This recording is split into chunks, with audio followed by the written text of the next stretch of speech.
violations of human rights and who traffic weapons in the region. Ecuador reaffirms its support for the Secretary General's personal envoy. We also underscore the fact that up until the end of his mandate, of our mandate rather, in 2024, Ecuador as an elected member will continue to support all regional and multilateral efforts for sustainable peace. Thank you, President. I thank the representative of Ecuador for their statement and give the floor to the representative of China. President, over 19 months into the protracted conflict in the Sudan, civilians continued to be mired in the fighting with rising casualties. The humanitarian situation is increasingly dire, which is deeply worrying. China stands for the realization of immediate ceasefire and de-escalation of the situation for the sake of protecting civilians. Therefore, we voted in favor of the draft resolution. We need to point out that the constructive proposals and suggestions raised by some Council members during consultations were not fully taken on board, and that the legitimate concerns of the country concerned were not given sufficient attention. We regret that the Council failed to speak with one voice. We call on all parties to the Sudan conflict to put the interests of the country and people first, cease all hostilities, and genuinely fulfill all commitments made in the Jeddah Declaration, including the protection of civilians. China supports the efforts of SG's personal envoy, Mr. Lamamra, to step up coordination with the AU and other regional organizations and to continue his good offices. We stress that any Council action must truly respect the sovereignty, independence, and territorial integrity of the Sudan, and must be based on thorough consultation with the Sudanese government and other relevant parties. Imposing external solutions will only further complicate the situation, and doing so will not help bring an end to the war, nor will it serve the goal of protecting the civilians. Thank you, President. I thank the representative of China for their statement and give the floor to the representative of the United States. Thank you, Mr. President, and thank you to Sierra Leone and the UK for your efforts in pushing forward this resolution. It is shocking that Russia has vetoed an effort to save lives, though perhaps it shouldn't be. They claim it is because of Sudanese sovereignty, but Sudan supports the resolution. For months, Russia has obstructed and obfuscated, standing in the way of Council action to address the catastrophic situation in Sudan, and playing both sides of the conflict to advance its own political objectives at the expense of Sudanese lives. Today, the Council would have come together to call for a comprehensive nationwide ceasefire for increased protection of civilians and removal of obstructions to the unhindered flow of humanitarian aid across Sudan. Russia claims it is for and with Africans, but vote against the resolution supported by Africans for Africans. We would have demanded that the RSF cease attacks in El Fasher, Jazeera, and elsewhere in Sudan, and call for both the RSF and the SAF to be held accountable for their commitments in the Jeddah Declaration. It's unconscionable that Russia would callously and cynically stand in the way of demanding these actions to save lives in the world's worst humanitarian crisis. And we don't need to be lectured by Russia on hypocrisy, a hypocrisy that they exhibit every day in Ukraine, where Ukrainian sovereignty is not being respected and civilian facilities are being attacked daily. We're watching the situation closely and will continue to call out abuses and those who facilitate them, including clearly Russia. The Council must and should take action. We must continue to amplify the voices of Sudanese people who are calling for peace and prosperity, democracy and justice, and Russia can't stand in the way of that. Thank you, Mr. President. I thank the representative of the United States for their statement, and I give the floor to the representative of Mozambique. Mr. President, Mozambique wishes to thank the United Kingdom and Sierra Leone, the pen holders, for their initiative in tabling this important resolution on the protection of civilians in the Sudan. We have voted in favor of the draft resolution. The significance of the text cannot be overstated, given the urgent need to safeguard the lives and well-being of civilians amidst the escalation of violence in the country. Recent reports of horrific attacks against civilians, including mass food poisoning in Gazira state, and the worsening humanitarian situation have further stressed the sense of urgency for a swift response to protect civilians in the Sudan.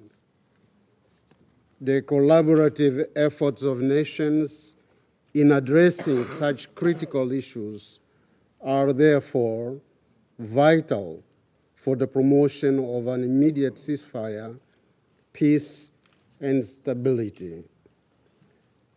We recall in that connection the Secretary General's report on the recommendations to protect civilians in the Sudan. We fully agree with his assessment on what is feasible and what is not at this point in time.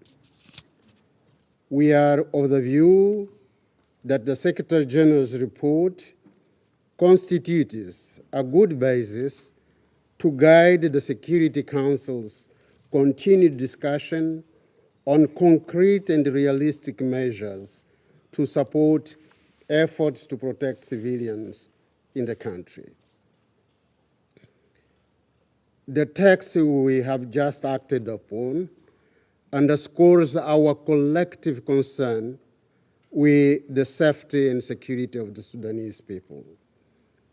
It advances the need for a compliance mechanism to facilitate the implementation of the Jeddah Declaration commitments.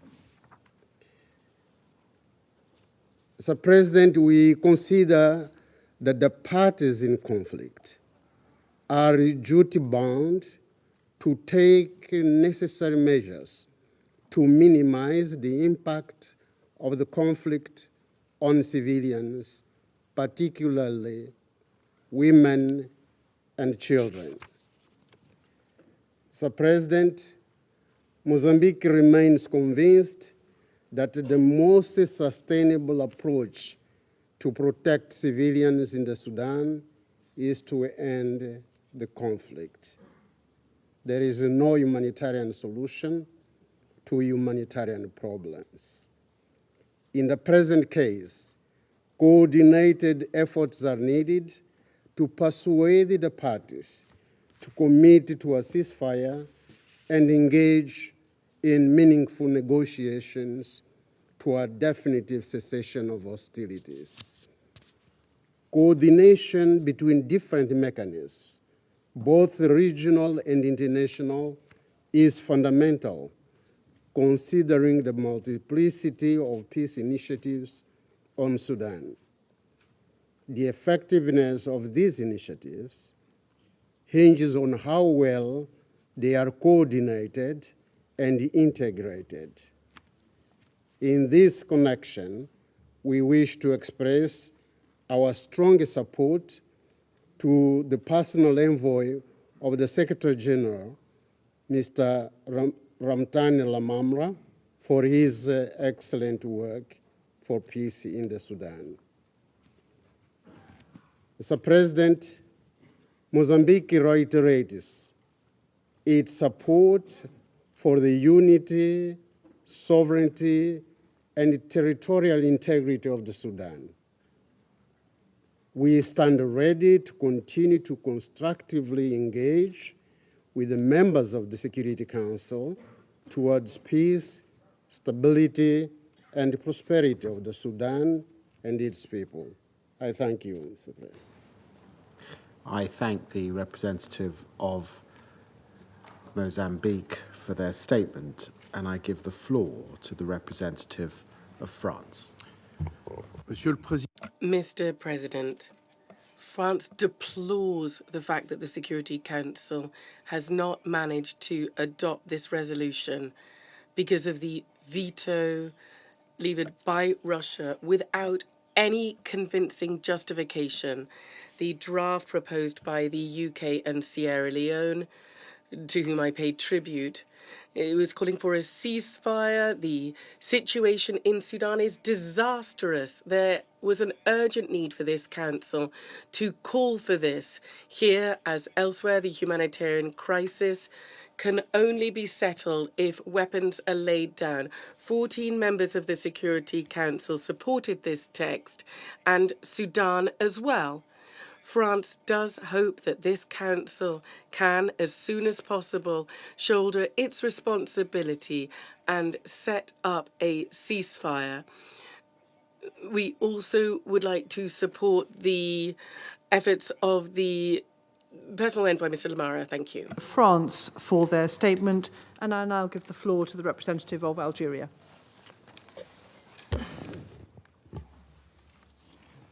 Thank you, Madam President.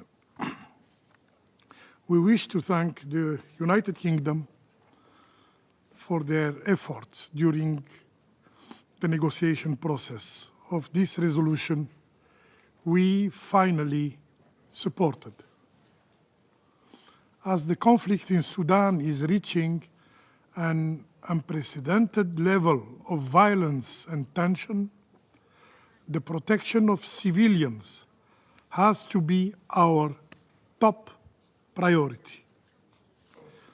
We wish in this regard to welcome the decision of the government of Sudan to accept the reopening of Adre border crossing, as well as the agreement between the government of Sudan and other Sudanese actors to allow air humanitarian operation in South Kordofan.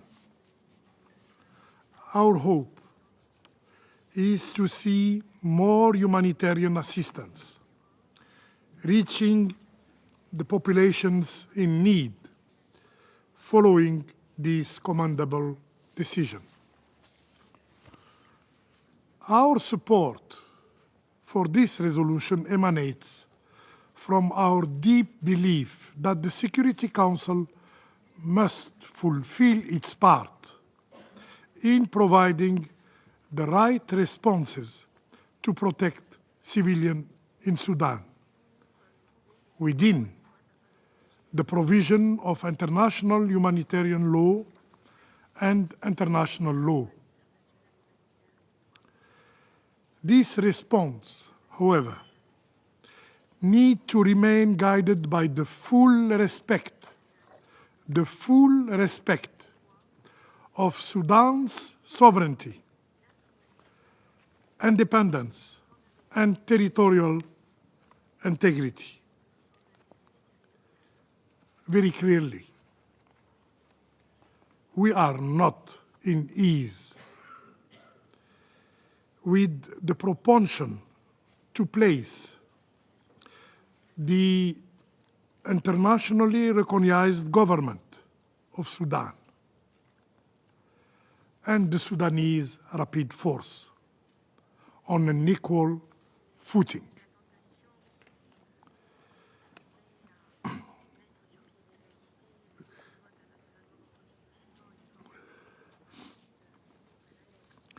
Also, there is a need to adopt a progressive and wise approach on our responses by taking into account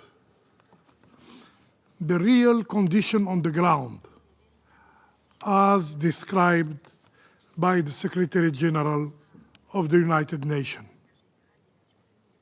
taking into account the views of the government of Sudan. We also reiterate our call for the strong and public condemnation of foreign interferences in Sudan and the full respect of the established sanction regime and the arms embargo by all member states. Madam President and dear colleagues, despite the fact that today our Council did not reach an agreement to adopt this resolution, Algeria will continue to lend its support to the effort deployed by the Secretary General and his personal envoy to bring all the Sudanese parties to the negotiation table.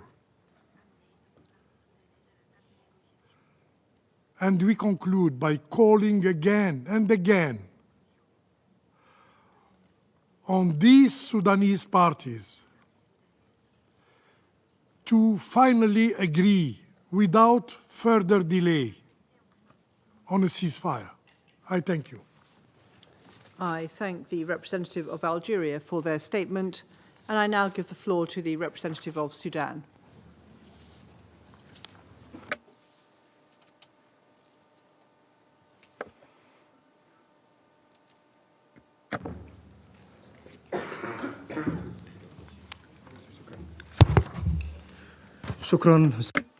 Thank you, Madam President. Thank you for presiding over this meeting. Allow me to present our point of view briefly on our position towards this important meeting. Madam President, achieving peace during multi-party wars, such as the war in Sudan, requires the adoption of a truthful narrative. The narrative currently adopted, that this is a war between two parties, is one of the reasons why we haven't reached an agreement on describing this war. We must take into account the specificities of the conflict and the efforts by the countries concerned in peace building. The more there is an understanding of the contribution of the national state to peace making, the better there is a chance to achieve peace and stop conflicts. The Charter of the United Nations provides for the unity of states, their sovereignty, their territorial integrity, and stopping any aggression against states. This has not really happened in the case of the war of aggression against Sudan. Pressures have been exercised and coercions in a coordinated way to weaken the state because of choices by international actors in the international order, which is collapsing spectacularly. It needs to be re-established according to the Secretary General's new agenda for peace.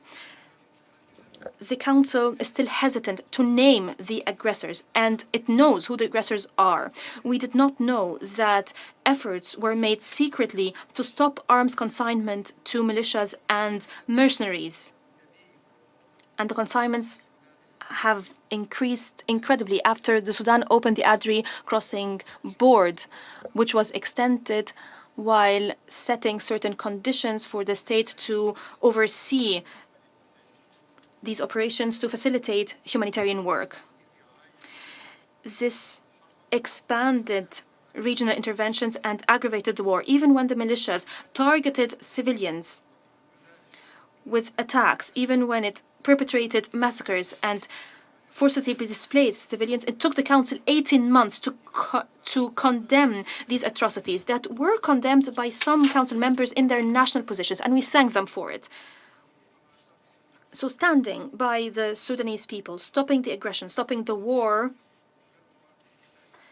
to do that, one cannot be neutral, one cannot be passive. Some reject international positions dealing with terrorists, with bloodthirsty actors. Some do their utmost to eliminate terrorist groups. But under the pretext of impartiality, they're coercing the Sudanese government to accept peace with foreign mercenaries. So tomorrow they would become political players and then divert from the political track and launch attacks within a plot that Sudanese are very aware of, the plot to fragment Sudan and concluding deceitful peace agreements.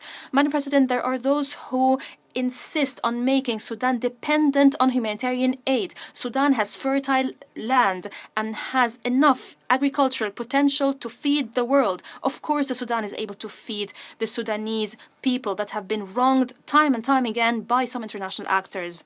This need has been exploited to encroach upon the sovereignty of the Sudan. Some foreign rescue organizations, which amount now to more than 19,000, as I stated at a previous statement, these organizations are now demanding to be able to enter the Sudan from any directions, however they please, and just notifying Sudan. For the Council to regain its vital role in maintaining international peace and security, it must engage with the choices of the people, especially in Africa, that is aspiring to being liberated from restrictions, to be able to contribute peacefully and positively in international peace. Sudan is still languishing under UN imprisonment since 2004. This position needs to be reconsidered. This systematic imprisonment reduces the role of the Sudan, constricts its ambitions, and prevents the Sudan to contribute to building peace and to democracy based on national ownership. This is why I call upon your august council to support the national plan to protect civilians, which will be submitted to you for you to support it. And this plan is in itself a national roadmap to end the war. The government of the Sudan, the people of the Sudan, are looking forward to the council adopting a positive dynamic. And they ask for unity against terrorism and mercenarism and militias that have been destroying Sudan in a systematic way for 18 months. Condoning these groups after they've caused a bloodbath in Sudan is a clear complicity with them. We asked for condemning the atrocities of the militias and for designating them as terrorist organizations, but this was rejected. And this is a clear license to the militias to continue perpetrating these atrocities. We stand against any international or UN interventions or interference under the pretext of making peace according to outdated models relying on hard power. We are in a position to contribute to devising a plan for sustainable peace and to protect civilians based on soft power and the will of the people. Sudan is in an existential battle where choices are limited. Either Sudan remains free, independent, and united, or it vanishes. The experience of UNITAMS as a political mission ended with the outbreak of the war and the aggravation of the conflict that it was established to address. It came as a result of the complicated transition, which was supposed to be a smooth transition. This is why we believe in national ownership. So the people can't bear the burden of building peace, so that peace is consolidated. Peace building doesn't come from above, cannot be based on a formula imposed from above or imposed by donors to re-engineer Sudan according to their whims and even choosing who would rule Sudan. Sudan will stand against the foreign interventions that aim to fragment the Sudan and strengthen the militia and the mercenaries so that the Sudanese army doesn't win in maintaining the unity and territorial integrity and repel the mercenaries. Videos circulated online have exposed the diabolic agendas of these mercenaries. They are enjoying causing a deliberate genocide incrementally against the Sudan to serve the agendas of international actors that are sponsoring these mercenaries. Within this narrative, international actors are destroying the capacity of the army by imposing an arms embargo. Although arms are made available to the militias even by some members of this council, as we've seen in a report by Amnesty International recently. The Charter of the United Nations that entered into force on the 24th of October 1945 provides for the sovereignty of states, the sovereign rights of states, sovereign equality between states, ensuring the legal personality of states, and ensuring the territorial integrity of states. Some parties are violating all of this, which is inconsistent to the cosmetic paragraph that we see in the preambles of resolutions by the Security Council on sovereignty. We look for the Security Council to stand with the Sudanese state, to suppress the aggression that threatened international peace and security, that killed Sudanese, sponsored by the UAE. And we ask not to turn diplomatic efforts to settle the conflict to international tutelage pushed for by certain actors to serve their own interests. It has nothing to do with peace or stopping the war. The Council must prevent the UAE and regional affiliates to send arms to new generations of militias. The Council must condemn armed gangs and terrorist gangs from the Sahel and neighboring countries.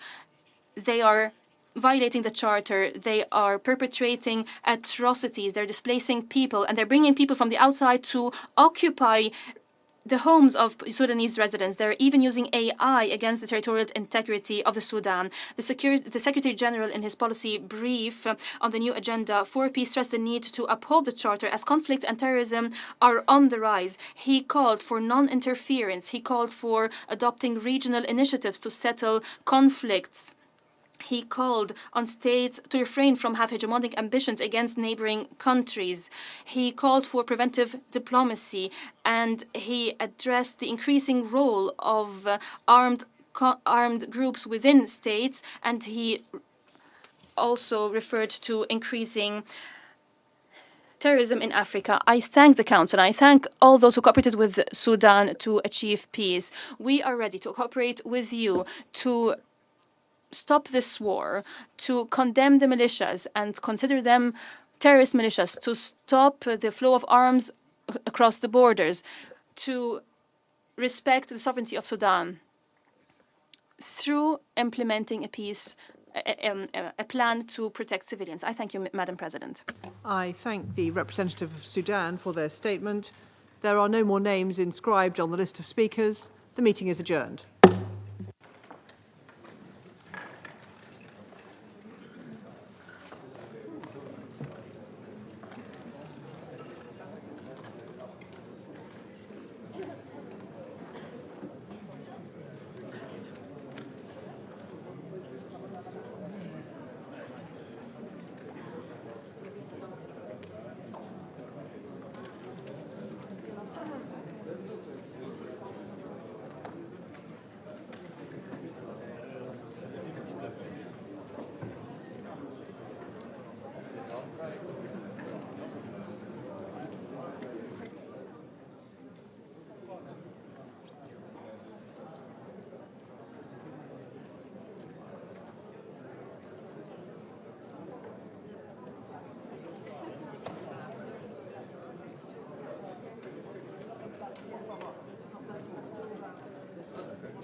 As a result of the continued support of the UAE, that we demand the UAE to stop immediately the flow of weapons, ammunition, drones, equipment, military vehicles, and logistical and media support to the rapid support militia and foreign mercenaries.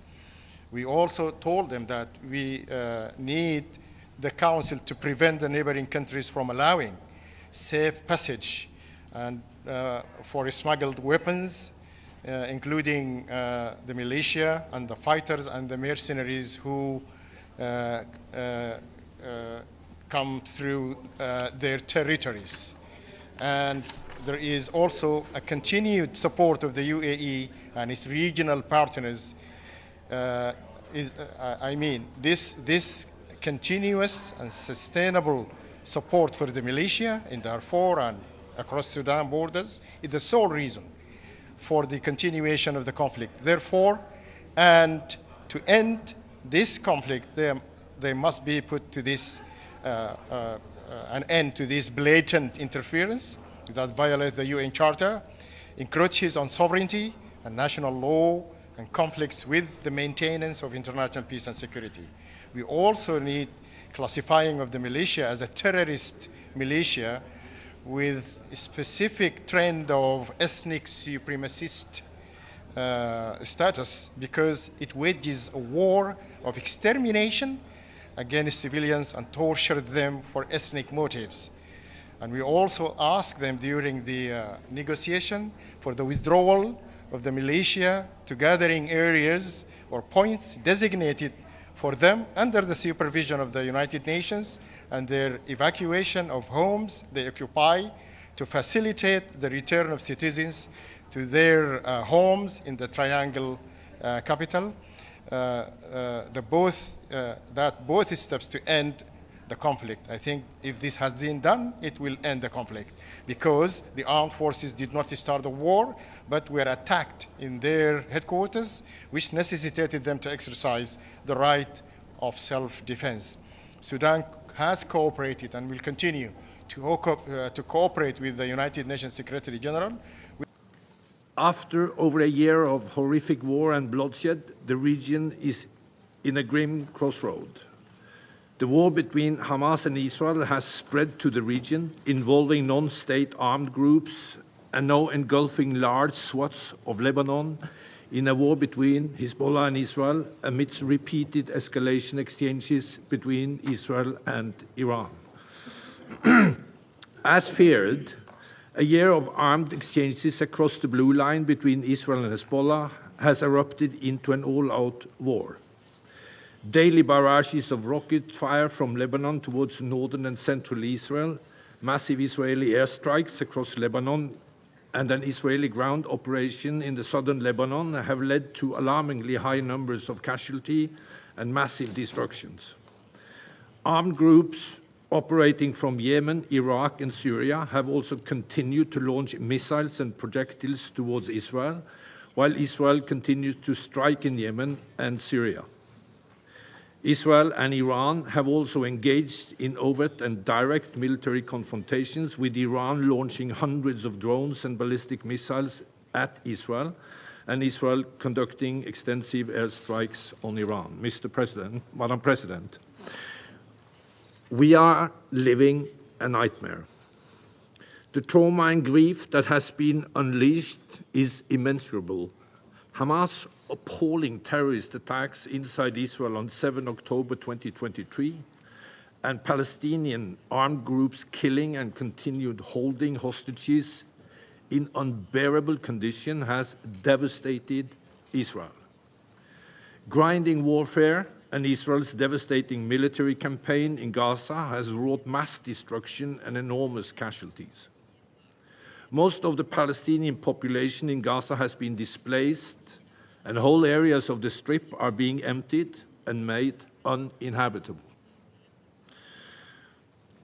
These events will reverberate for generations and shape the regions in ways we cannot yet fully comprehend. Madam President, as this Council has been briefed repeatedly, the humanitarian situation in Gaza as winter begins is catastrophic, particularly developments in the north of Gaza with a large-scale and near-total displacement of the population and widespread destructions and clearing of land amidst what looks like a disturbing disregard for international humanitarian law.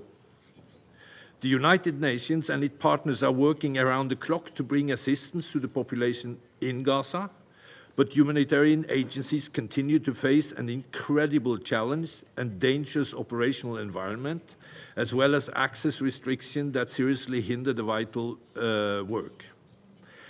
Attack on humanitarians and looting of aids, including by organized armed Palestinians, remains a serious and unaddressed obstacle, as was proven to be so only on Saturday. The current conditions are among the worst we have seen during the entire war and are not set to improve. Meanwhile, Madam President, the occupied West Bank remains stuck in a destructive spiral of violence and hopelessness.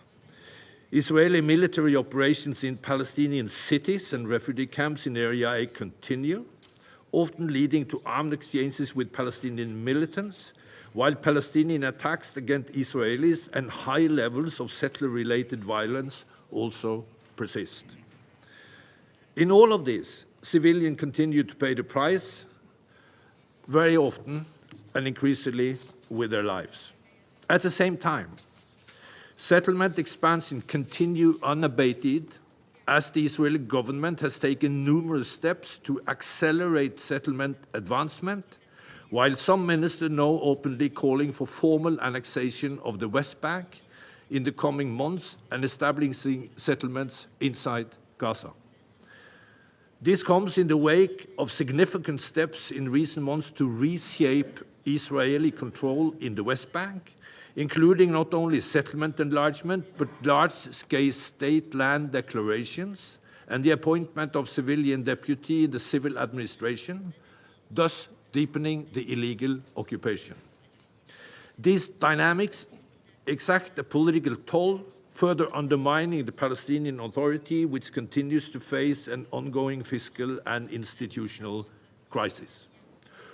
All told, and combined with developments in Gaza and Israel's recent passage of laws against UNRWA's operation, I must issue an urgent warning that the very institutional framework of support to the Palestinian people and a viable Palestinian state are on the brink of dissolution, threatening to plunge the occupied Palestinian territory into even greater chaos.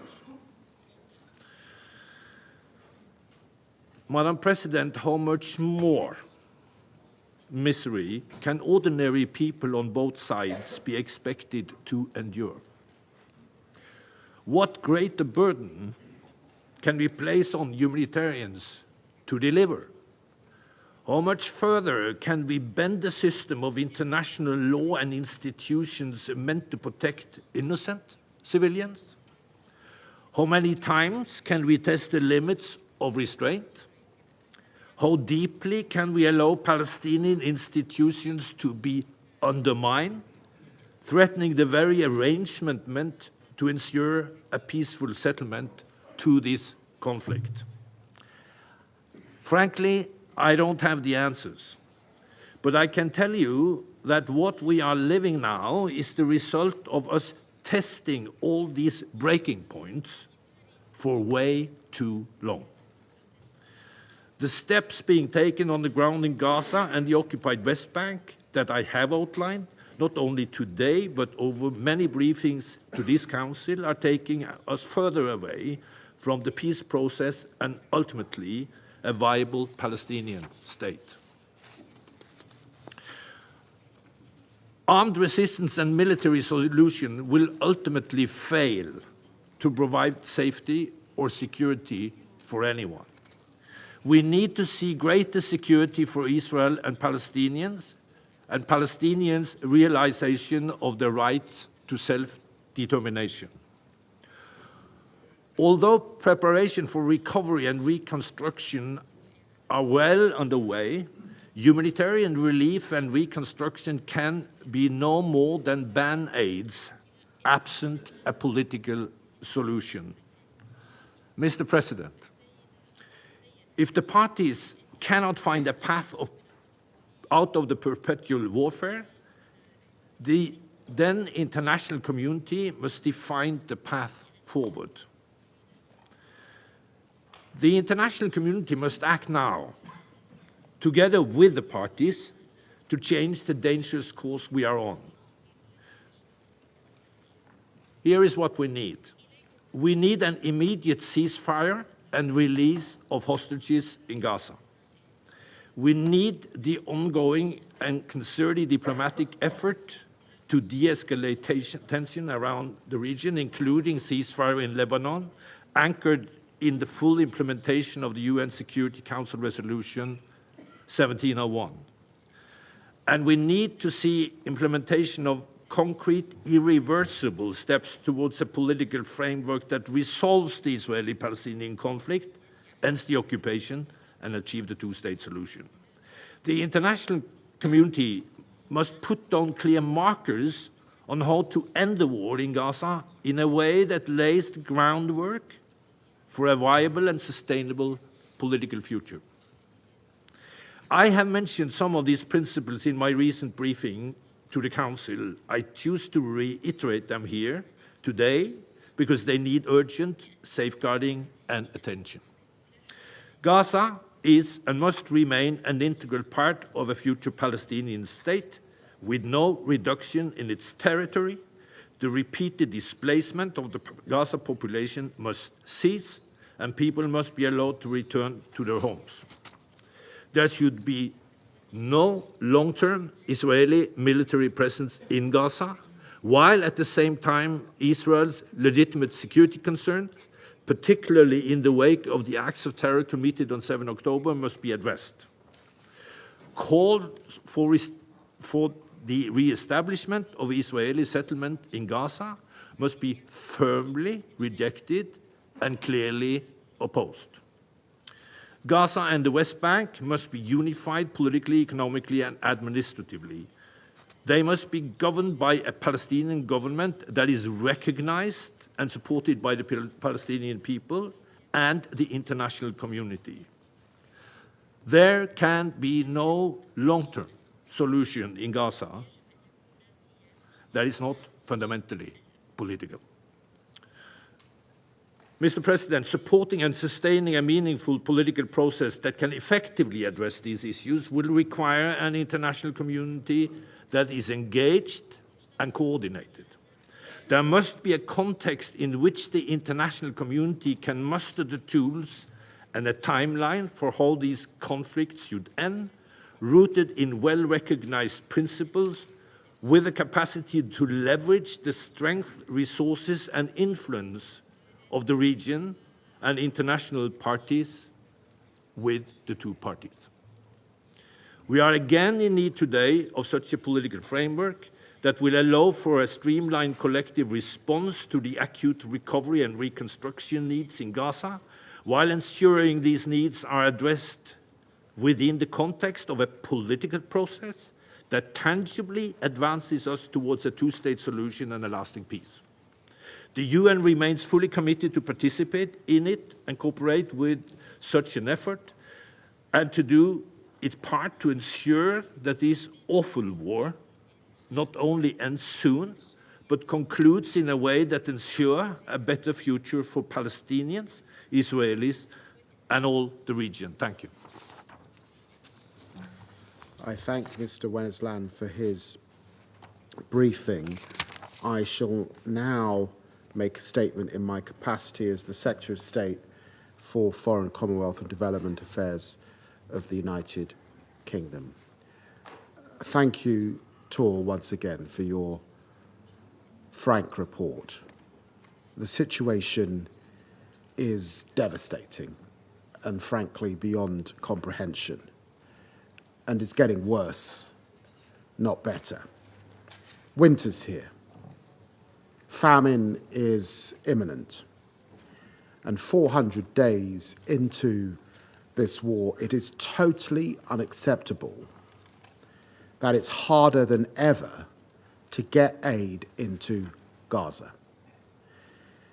In October, just 37 humanitarian trucks entered the Strip each day. It's the lowest average in the last year. The situation in northern Gaza is a nightmare of disease, destruction, and despair. Over 300 aid workers have now been killed. It's the highest number in UN history. Amongst them are 3 British nationals whose families yearn for justice.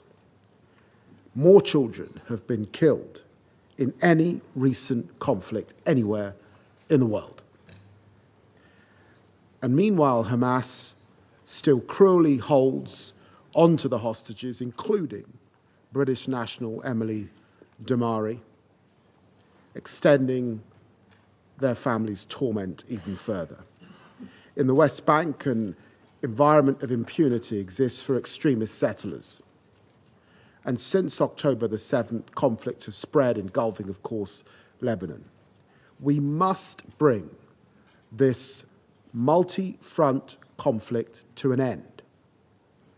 There is no excuse for Hamas hostage-taking. They need to be set free. There's no excuse for Israeli restrictions on humanitarian aid. They need to be lifted. And there's no excuse for violations of international humanitarian law. It needs to be respected by all sides. No excuse for malign Iranian activity destabilizing the region. It needs to stop. The world has failed to bring about the ceasefire so desperately needed in Gaza and Lebanon, failed to break the cycles of violence. But the United Kingdom will not give up, not when there's so much, frankly, at stake, for civilians in the region who suffer so greatly, but also for us all. On and since October the 7th, the nationals of at least 31 UN members have been killed or kidnapped in the region. Merchant shipping, of course, has been disrupted in the Red Sea, and the entire region has been pulled to the brink of an even more devastating war. Despite this bleak picture, we cannot let experience turn us into pessimists. It is never too late for peace. We need a huge, huge rise in aid. We need to respect aid workers once again, proper protection for civilians. The UK has restarted our funding to UNRWA to help those saving lives and deliver the Kelowna report, and we've been consistent in our support for international law. We're working hard every day to bring this horrendous war to an end. The longer fighting continues, the deeper the depths of pain, of anger, which corrode the bonds of common humanity on which a lasting peace must necessarily be built. When the opening comes, we must be ready to seize it. We need detailed plans for turning an immediate ceasefire into a lasting solution. A strengthened and reformed Palestinian Authority should be at the centre of Gaza's future recovery, security and governance. And we've got to give the people of the West Bank and Gaza a political horizon, a credible, irreversible pathway to a Palestinian state. In 1947, the United Nations adopted Resolution 181. Ever since, the Palestinian people have been waiting for 77 years for a land that they can call their own. That wait must end. And the Israeli people, who are still threatened by groups dedicated to their destruction, have waited too long for the peace and security promised when their nation was born. We must not give up on our pursuit of a future where all people of the region can live side by side in peaceful coexistence, including Israelis and Palestinians. Ending the war, securing a lasting peace with a two-state solution at its core. This is what the region needs, and this is what the world wants, and this is what we will keep striving to achieve. I resume my function as President of the Council, and I now give the floor to His Excellency Mr. Ignacio Cassis, Federal Councillor and the Head of the Federal Department of Foreign Affairs of Switzerland. Mr. President, Excellencies, ladies and gentlemen, I'd like to begin by thanking you, Distinguished Minister David Lammy, for having convened this briefing. After more than a year of a horrific conflict, it is high time now to make an impact on the current course of violence and dehumanization.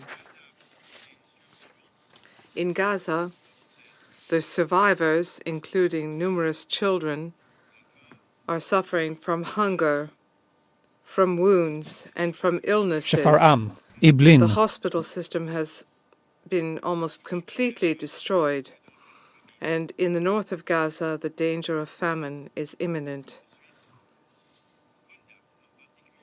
Switzerland particularly condemns hostilities which took place in the night of Saturday to Sunday with the destruction by Israel of a residential building in Beit Laia, causing numerous civilian victims, including many children. We also condemn the constant sending of rockets by Hamas to Israel. In the face of this tragedy, humanitarian aid is getting through extremely slowly, as the President himself has just noted. Immediate action is required from all actors involved in the conflict in order to protect the civilian population. All of these actors have an obligation to ensure safe, rapid, and unfettered delivery of humanitarian aid where it is needed. Moreover, the two laws adopted by the Knesset against UNRWA on the 28th of October are problematic because, to a great extent, they are incompatible with international law, and because they also threaten humanitarian assistance being provided to the civilian population.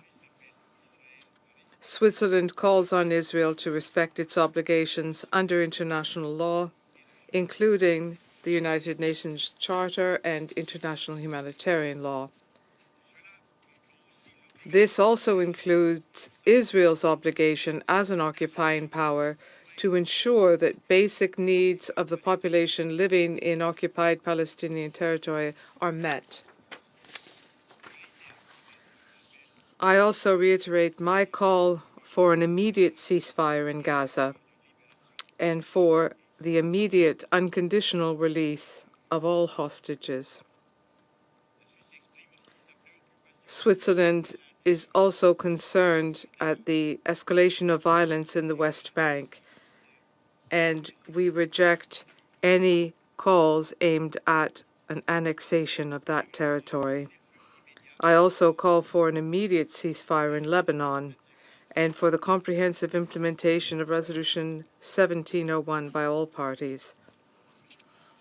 Mr. President, Excellencies, ladies and gentlemen, without any further delay, we must find common ground for humanity, and we must construct a building of peace which is firmly rooted in international law, including the UN Charter and international humanitarian law. We are all very familiar with the political solution, a two-state solution offering Israelis and Palestinians the possibility of living in peace and security. I have already referred to that here in this Council on the 29th of October. On this point, I would express my country's support for the joint efforts of the 94 states and international organizations which recently met in Riyadh during the Global Alliance for the Implementation of the Two-State Solution Conference. Switzerland will also participate in the upcoming conference on the 28th of November in Brussels. Mr. President, ladies and gentlemen, we need clear-cut proposals aimed at bolstering and reforming the Palestinian Authority through legal, political, and economic measures. In order to build lasting peace in the Middle East, we must invest in young people. I am convinced that new generations who aspire to a future of life and not of death are capable of working towards reconciliation and countering hatred and extremism. We must be accountable for our actions for this young generation. Let us make sure that we do not miss this opportunity, leading to a lost generation. I thank you for your kind attention. Well, I thank His Excellency, Mr. Cassis, for his statement. I now give the floor to Her Excellency, Ms. Linda Thomas-Greenfield, Permanent Representative of the United States and member, of course, of President Biden's cabinet. Thank you, Foreign Secretary Lamy. Thank you for your remarks and for bringing us together today. I welcome ministers participating in this important meeting today, and I thank Special Coordinator Winsland for his briefing. Colleagues, I won't mince words. The situation in the Middle East requires an urgent diplomatic solution. For more than a year, we've seen devastating civilian suffering in Israel and Gaza, the West Bank and Lebanon, and we've seen upheaval and unprecedented attacks by Iran and its proxies. Against this backdrop, the United States has exercised leadership and resolve in pursuing clear objectives in the war in Gaza. In the war in Gaza by securing the release of hostages while surging aid to Palestinians who did not start and cannot end this conflict. Avoid a broader regional war while forcefully countering Iran's terrorist proxies and destabilizing activities and demonstrating an ironclad, unprecedented commitment to Israel's security. And press for the full implementation of the Council's resolutions, including Resolution 1701. These remain the United States' objectives, and we do see a path to achieving them. Secretary Blinken has stated it is time to end the war, and he is committed to doing everything possible to achieve that. Israel accomplished the goal it set out for itself, dismantling Hamas's military organization and eliminating Hamas's leadership responsible for October 7th. Now we need to ensure the hostages come home and that Hamas does not return to power. Of course, despite public claims to the contrary, Hamas has refused to engage on any of the numerous proposals put forward in the past 8 weeks. Indeed, Qatar has expressed its frustration at Hamas's unwillingness to engage seriously.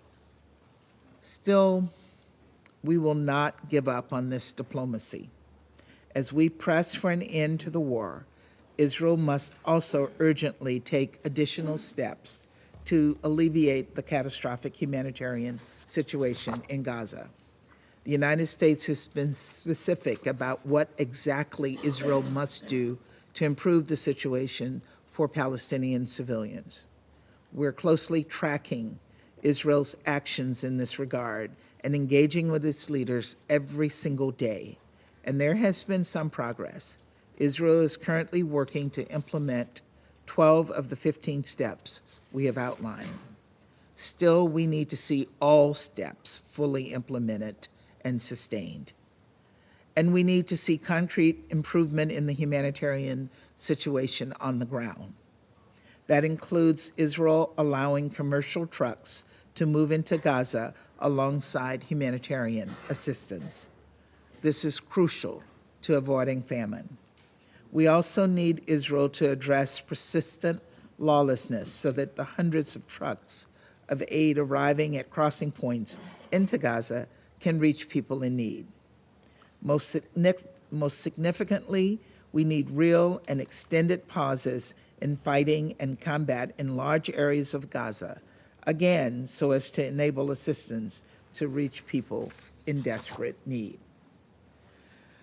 Colleagues, this conflict was stoked and exploited by Iran, which provided support to regional proxies and partners and directly put millions of innocent Israelis, Palestinians, and Lebanese civilians at risk.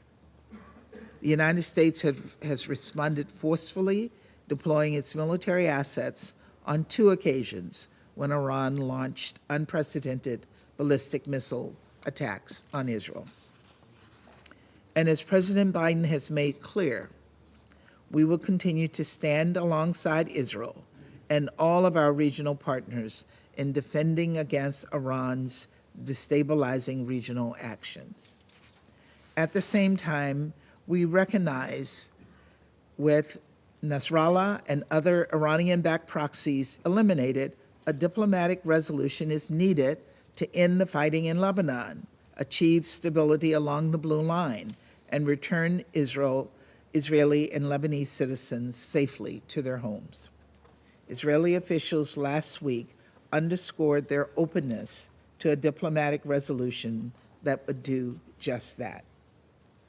We all know that this requires Hezbollah to withdraw from an area between the Blue Line and the Litani River, as well as the full deployment of the Lebanese armed forces throughout the south.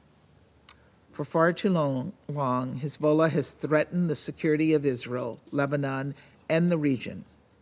With support from Iran, Hezbollah built up its forces in plain sight and in disregard of resolutions 1559 and 1701. This cannot and must not reoccur. Rather than call for unconditional ceasefires that Iran and its proxies have no intention of honoring, members of this council should speak with one voice in support of diplomatic efforts to achieve a durable end to the fighting. In addition, we expect all parties to respect the safety and security of UNIFIL personnel and premises and take steps to ensure UNIFIL's ability to operate freely and in accordance with its mandate. Peacekeepers must not be targeted. Colleagues, the United States is steadfast in its commitment to Israel's security. As President Biden has said, U.S. support for the safety of the Israeli people, the security of Israel, and its right to exist as an independent state are unshakable. But U.S. military support alone will not solve Israel's security challenges and protect its people, nor will proposals to annex the West Bank or construct Israeli settlements in Gaza, which, if implemented, would sow the seeds of further instability and create new obstacles to full integration of Israel into the region. This cannot be a time to waver in our commitment to a two-state solution. Our diplomacy will provide a path forward. Palestinian dignity and self-determination and Israel's security needs are mutually reinforcing, mutually exclusive. To help Lebanon exercise effective control over its territory and see Resolution 1701 fully implemented, and to strengthen regional and international resolve to deny Iran and its enablers the ability to dictate the course of events in the Middle East. Through diplomacy, this region can begin to heal and rebuild a better future, one without Iran and its proxies, Hamas and Hezbollah, exerting undue influence, one in which Israelis and Palestinians are afforded equal measures of peace and security, one in which the limitless pain we're seeing today gives way to the limitless understanding I believe and I know is possible. Thank you, Mr. President. I thank Her Excellency Ms. Thomas Greenfield for her statement, and I now give the floor to His Excellency Mr. Marko Čučin, Deputy Minister for Foreign and European Affairs of Slovenia. Thank you, Minister, for organizing this meeting, and thank you, Mr. Vannesland, for your briefing.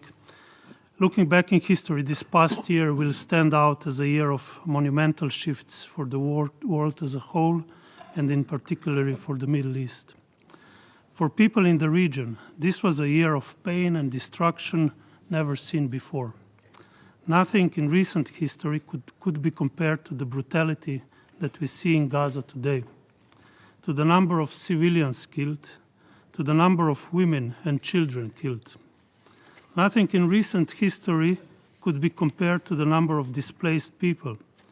As the latest Human Rights Watch report states, 90% of the population of Gaza, 1.9 million Palestinians, were displaced over the last 13 months.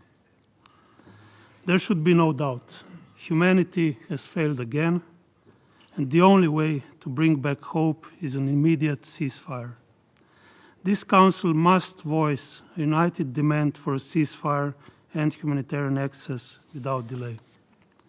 Mr. President, colleagues, for political leaders, this was a year of ever-shifting confrontations and shockwaves. A front after front opened, all of them inherently connected to Gaza, yet increasingly spinning off in their own cycles of violence. This Council should start taking its role under the Charter seriously and provide immediate steps for peace, security and stability in the region, with UN playing a central role. Colleagues, for this organization, this was a year of relentless limitations and attacks. I want to underline Slovenia's unwavering support to the work of the Secretary General and the entire UN system, including UNRWA and UNIFIL. There should be always a united message of Council members in defense of the UN system as it serves humanity on the ground. For the international community as a whole, this was a year of grave violations of international law. If we want to secure a future for children in Gaza, in Middle East and all around the world, we need to protect and defend international law. We need to protect the independence and impartiality of the International Court of Justice, International Criminal Court, and other courts and tribunals in order to ensure accountability for grave violations of international law. Mr. President, In parallel to the overwhelming suffering in Gaza, we are seeing a devastating humanitarian impact in Lebanon and crippling measures and settler violence igniting the West Bank. We fully reject statements calling for extension of so-called sovereignty into the West Bank. We further underscore legal clarity provided by the ICJ advisory opinion on the illegality of the Israeli occupation, which must end. There must also be an end to practices aimed against the two-state solution, including those limiting and hindering the Palestinian Authority. Slovenia recognized the state of Palestine, and we see this recognition as a necessary element of the two-state solution. As a member of the Global Alliance for the Implementation of the Two-State Solution, we are committed to practical measures and a time-bound peace process. In this regard, we support holding of an international peace conference as soon as possible. Colleagues, one thing is clear. Each of us has a responsibility as a member of this Council and a member of this organization. The crossing of boundaries that we have been observing in the past year should be matched with bold steps for peace through bilateral and multilateral diplomacy leading to the two-state solutions. I thank you. I thank His Excellency Mr. Stusin for his statement. I now give the floor to His Excellency Mr. Fuji Hisayuki, State Minister for Foreign Affairs of Japan. Thank you, Mr. President. I'd like to thank Special Coordinator Venezuela for his informative briefing. Over a year has passed since the reprehensive terror attacks by Hamas and others on October 7th, and we do not have the words to describe the devastation in Gaza. Tens of thousands of innocent civilians have been killed and injured. Millions are internally displaced. Nearly the entire strip is flattened, leaving only a few buildings intact. Little humanitarian supplies have been able to enter northern Gaza for over a month. UN officials have even described the situation as apocalyptic.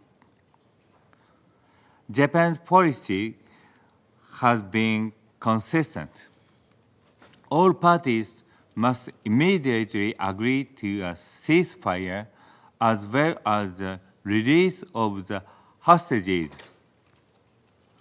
comply with international law, and drastically improve the humanitarian situation, and we support the tireless mediation efforts by the relevant stakeholders to this end. Our new administration, led by Prime Minister Ishiba, shares the same principle. Minister for Foreign Affairs Iwaya has been actively engaging and directly talking with foreign ministers in the Middle East, including both Israel and Palestine, to call for an end to the agony in Gaza and beyond. Japan also remains resolute in tackling this humanitarian nightmare where so many desperate Palestinians do not even know when they will receive their next meal. At the same time, the international community must do whatever possible to alleviate their suffering. Mr. President, the exchange of attacks between Iran and Israel is deeply concerning, and a full-fledged war in the region must be avoided at all costs. we strongly condemn any action that escalates the situation. The hostilities between Israel and Hezbollah has significantly worsened the humanitarian situation in Lebanon and Syria. In addition to the uprooting of thousands of civilian lives, UNIFIL personnel and related facilities have also been targeted in Lebanon. We renew our call for an immediate ceasefire between Israel and Hezbollah and urge all parties to fully implement relevant UN Security Council resolutions, including UNSCR 1701.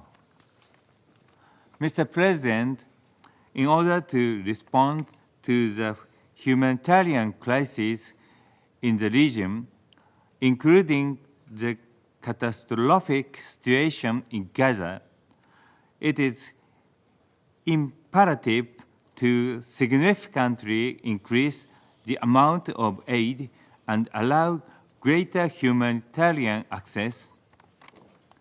In this vein, the protection of humanitarian aid workers is of paramount importance.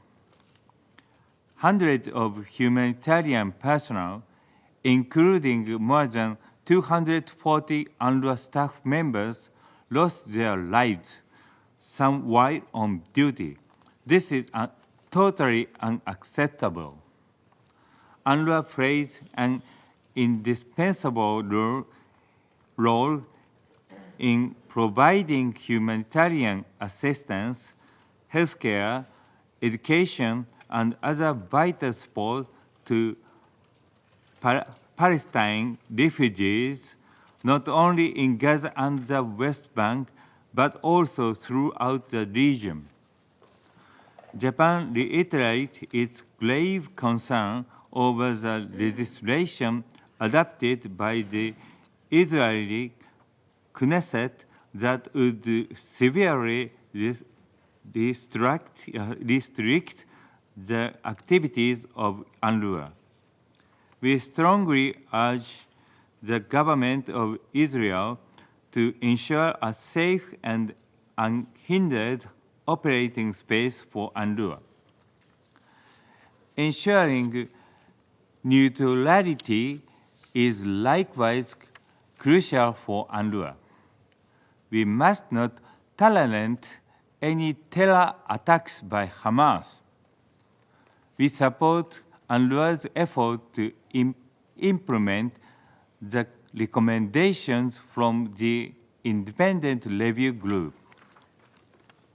Mr. President, the situation in the West Bank is rapidly deteriorating with a rise in settler violence. We reiterate our deep regret over the continuing settlement activities by the government of Israel, which are in violation of international law. The only viable solution to the Middle East conflict is the peaceful coexistence of Israel and Palestine. Japan continues to support the realization of the two-state solution. In this regard, we have led several initiatives, such as the Corridor for Peace and Prosperity, which aims to promote regional cooperation by establishing an agro-industrial park in the West Bank and facilitating the transportation of goods. To bring peace and stability to the region, the first step requires building trust among the parties concerned, and Japan will spare no effort in this endeavor. I thank you. I thank His Excellency Mr. Fuji for his statement. I now give the floor to the representative of Ecuador. Gracias. Thank you, Mr. President. I acknowledge the presence of a number of officials in the room. I'm grateful to Special Coordinator Wannisland for his report this morning, and I reiterate Ecuador's support for his work and the work of all UN staff and agency staff. Your Excellency, ladies and gentlemen, colleagues, the situation in the Middle East has been the main concern for this Council over the past 13 months. Since the terrorist acts perpetrated by Hamas on the 7th of October 2023, which my country condemns yet again, there has been an explosion of violence which has had devastating consequences, not just in Gaza, but throughout the region. With regard to the situation in Gaza, this Council has already adopted 4 resolutions: 2712, 2720, 2728, and 2735. Their full implementation is mandatory, necessary, and urgent. The immediate and sufficient delivery of humanitarian aid must be the first priority. It is urgent to avoid a worsening of the food situation in the Strip. We also call for the immediate and unconditional release of all hostages and the implementation of all other provisions contained in the above-mentioned resolutions. In order to alleviate the situation of the civilian population in Gaza, hostilities must cease immediately. A ceasefire now is an imperative. The end of this war will only be possible if there is political will. This is particularly shocking when children are involved. This violence must end immediately, and parties are required to fully respect international humanitarian law and protect civilians. Humanitarian aid must arrive unfettered to those in need.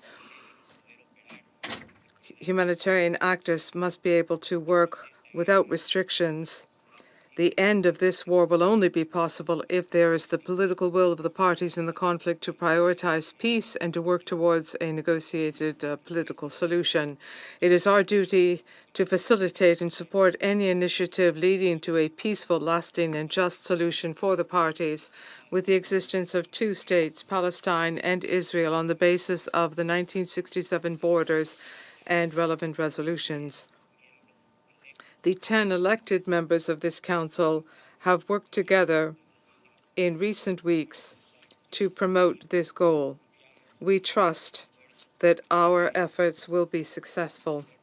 Mr. President, turning to Lebanon, the current situation is the direct result of the repeated violation of Resolutions 1701 and 1559. In order to halt the violence, the full implementation of these resolutions is necessary. Ecuador reiterates its support for UNIFIL and those who are part of this peace operation and who are doing their utmost to fulfill the mandate entrusted to them by this Council. We must ensure their safety as we, the members of this Security Council, clearly expressed in a statement to the press just a few days ago in a sign of unity and expressing rejection for attacks against UN staff and UNIFIL facilities. Both in Gaza as well as in Lebanon, the protection of civilians must be guaranteed in accordance with international humanitarian law. UN staff, including UNRWA staff and humanitarian workers, must be protected pursuant to Resolution 2730. In the case of Yemen, here again, Resolution 2722 by this Council must be implemented. The launching of missiles and attacks on vessels in the Red Sea are one more threat to stability in the region.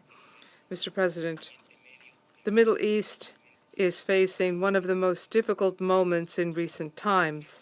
The terrorist attacks on the 7th of October 2023 and the Palestinian question have been exploited by those who wish to fuel the spiral of violence. We must keep the war and hatred from winning out over dialogue and moderation, Extremism and barbarism must be halted. Our common humanity must prevail. There is a common denominator in all hotbeds of tension and conflict. That is, respect for the decisions of this Council are necessary to work towards peace. In the Pact for the Future adopted just 2 months ago, all members of this organization reaffirmed our commitment to act in accordance with international law, including the UN Charter, its purposes and principles, and to fulfill our obligations in good faith. In point of fact, fulfill this commitment without excuses, without pretexts. This is the only way forward. Thank you. Of Ecuador for their statement, and I give the floor to the representative of Sierra Leone. Thank you, Mr. President. We thank the United Kingdom for organizing this ministerial level briefing today. Also, we should thank Mr. Tor Wennesland, United Nations Special Coordinator for the Middle East process, for his briefing. The crisis in the Middle East is a long-standing issue on the agenda of this Council, but within the past year, we have witnessed a dangerous escalation that has claimed thousands of lives, leaving more than 100,000 people injured, destroyed critical civilian infrastructure, and forced displacement of civilians at a scale never before seen in the history of the Middle East conflict. This recent escalation since the 7th October 2023 indicates that a definitive solution is required as a matter of extreme urgency. It is therefore very clear that this situation continues to have far-reaching and negative implications for regional stability, global peace and security, with a spillover effect on engagement across the region from Lebanon to Syria, from Yemen to Iran. Sierra Leone from early on was very clear on the condemnation of the heinous attacks by Hamas and other armed groups on Israeli civilians on 7th October 2023. We have also deplored the response of Israel, amounting to collective punishment of the Palestinian people, the large-scale and indiscriminate killing of civilians, including women and children, attacks on hospitals and humanitarian convoys, and the denial of access to humanitarian aid, all are the minimum violations of international humanitarian law and cannot be justified under any circumstance. There is therefore no gainsaying that bringing the conflicts in the Gaza Strip and other parts of the region to an end should remain an immediate priority for this Council and the international community. On this note, we welcome the theme for today's debate, which is ending the war and securing durable peace. To achieve this, we require the following. First, the Security Council should act decisively to halt the violence and enforce a ceasefire, not only in Gaza, but also in Lebanon. We must urge all parties to recommit to the restoration of cessation of hostilities as a precursor for laying the groundwork for further diplomatic negotiations that could lead to an agreement for lasting peace. On that note, the current E10 resolution under discussion on this subject must be given due consideration, as its unanimous adoption can facilitate a cessation of hostilities, hostage release by Hamas, and accessibility to humanitarian assistance and basic services without constraint. Cessation of hostilities in Gaza can also facilitate a ceasefire across the Blue Line in Lebanon. Additionally, a lasting ceasefire in Lebanon will require the full and unconditional implementation of Resolution 1701 by all sides. Second, this protracted conflict must be analyzed in the context of the continuing occupation by Israel of Palestinian territories.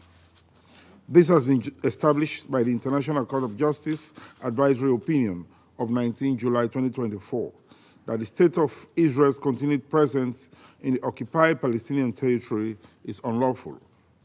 The international community must therefore, inter alia, vigorously and persistently pursue a revitalization of the Oslo Accords, an initiative that was intended to foster a relationship between Israel and Palestine and prepare the pathway for the establishment of a Palestinian state. Third, and in line with the Arab League initiative, as endorsed by the Beirut League Summit of 2002 and re-endorsed at the 2007 and at the 2017 Arab League Summit, all member states, especially those in the region, must accept Israel as a neighbor living in peace and security with the context of a comprehensive settlement and normalization of relations, void of violent extremism, provocation, and incitement. Furthermore, in order for the Palestinian Authority to progressively assume its security and governance responsibilities in the Gaza Strip and the West Bank, a universal recognition of the State of Palestine and its full admission as a member of the United Nations is a prerequisite. The international community should stand ready to provide the needed financial, administrative, and political support that will strengthen the Palestinian Authority, continue the reforms needed for its stabilization. In conclusion, Mr. President, it is mainly through political will and commitment that a just, mutually acceptable solution consistent with international law and the relevant UN General Assembly and Security Council resolutions that lasting peace can be achieved. We therefore urge both Israel and Palestine to pledge to this commitment for the safety and security of current and future generations. And thank you. I thank the representative of Sierra Leone for their statements, and I give the floor to the representative of Malta. Thank you, President, for convening this meeting. I also thank Special Coordinator Tor Wennesland for his insightful briefing. Malta is profoundly troubled by the unabating conflict in the Middle East, which has upended prospects for peace and left civilians enduring unimaginable loss and suffering. An immediate, permanent, and unconditional ceasefire in Gaza and across the region, coupled with unhindered humanitarian aid at scale, is desperately needed. We also reiterate our call for the immediate and unconditional release of all those being held hostage since the horrific attacks of 7th October. Realizing these immediate-term priorities is paramount if we are to make headway towards a peaceful solution to this conflict. The Council has the responsibility to address the crisis. This is why the E10 penned a resolution which seeks to unequivocally address these demands. President, the humanitarian crisis in Gaza is, as we have heard, apocalyptic. Relentless bombardment has led to harrowing levels of civilian casualties, particularly women and children. The denial of critical humanitarian aid exacerbates this tragedy, as North Gaza now grapples with famine. This Council's demands for unhindered and sustained humanitarian access across Gaza, which is in line with international humanitarian law, must be immediately heeded by Israel. We firmly condemn any targeting of civilians and civilian infrastructure. We urge all parties to uphold international law and for full adherence to the International Court of Justice's orders on provisional measures. Furthermore, there must be no forced displacement of the civilian population in Gaza, and those displaced must be allowed to return to their homes. The situation in the occupied West Bank, including East Jerusalem, is also extremely worrisome. Illegal settlement expansion, abuses against Palestinians and settler violence fuel further instability and entrench the illegal occupation. Critically, these actions threaten the viability of a peaceful two-state solution, and we call on Israel to reverse them. We also recall the ICJ advisory opinion of 19 July that clearly stated that Israel's presence in the occupied Palestinian territory must end as soon as possible. Malta also underscores the importance of maintaining the status quo of the holy sites and for provocations to cease, as they also threaten peace prospects.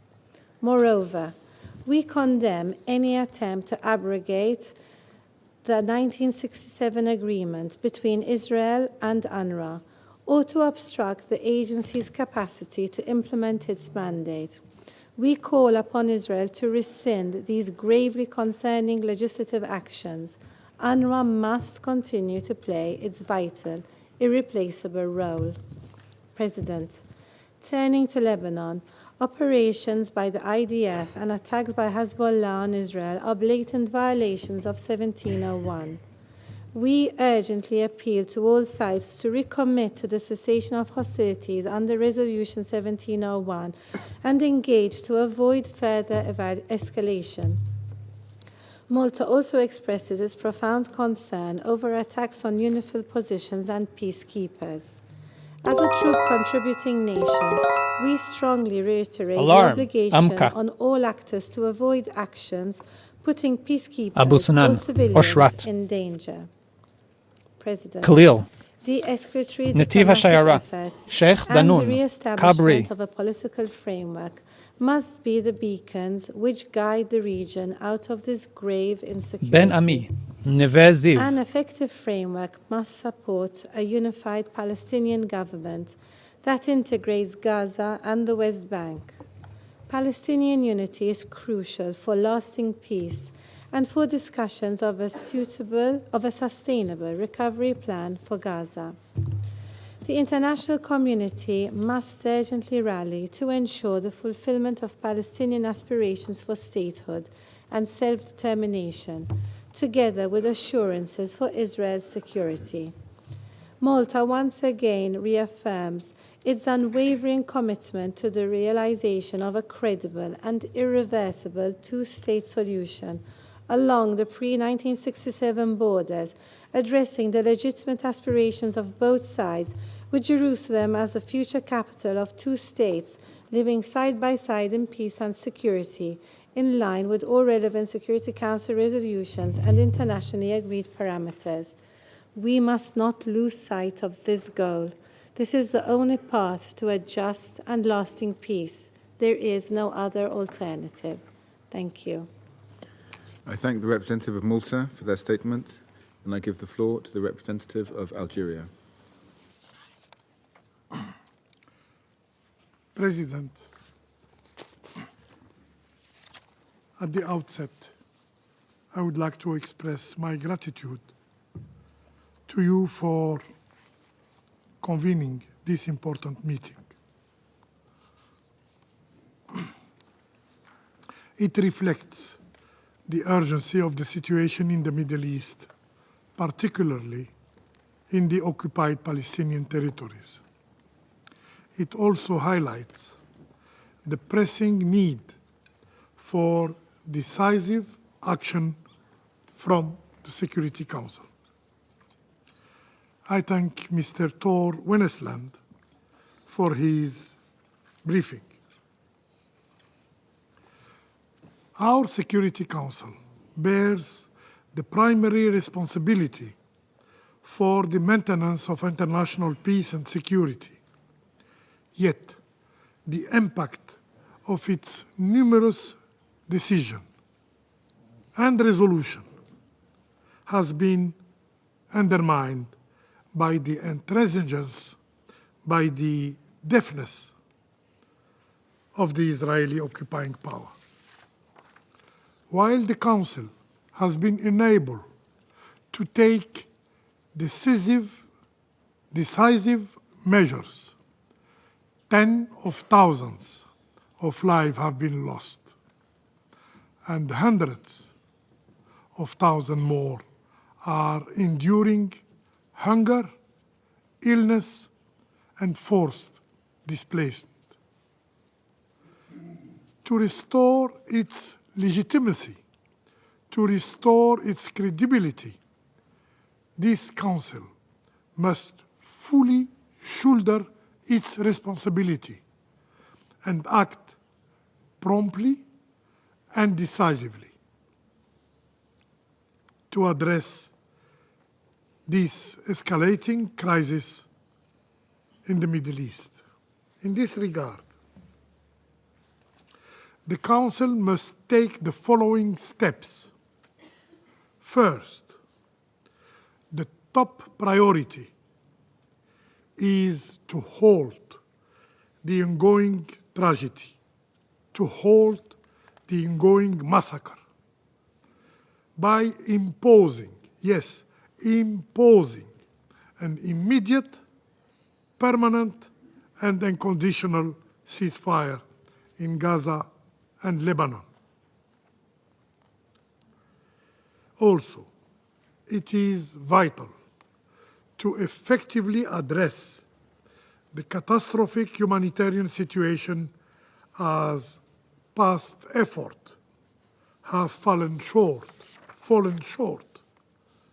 Yes, the humanitarian operations are currently hindered by the lack of political will on the part of the Israeli occupier, which continue to weaponize starvation, as documented in UN reports.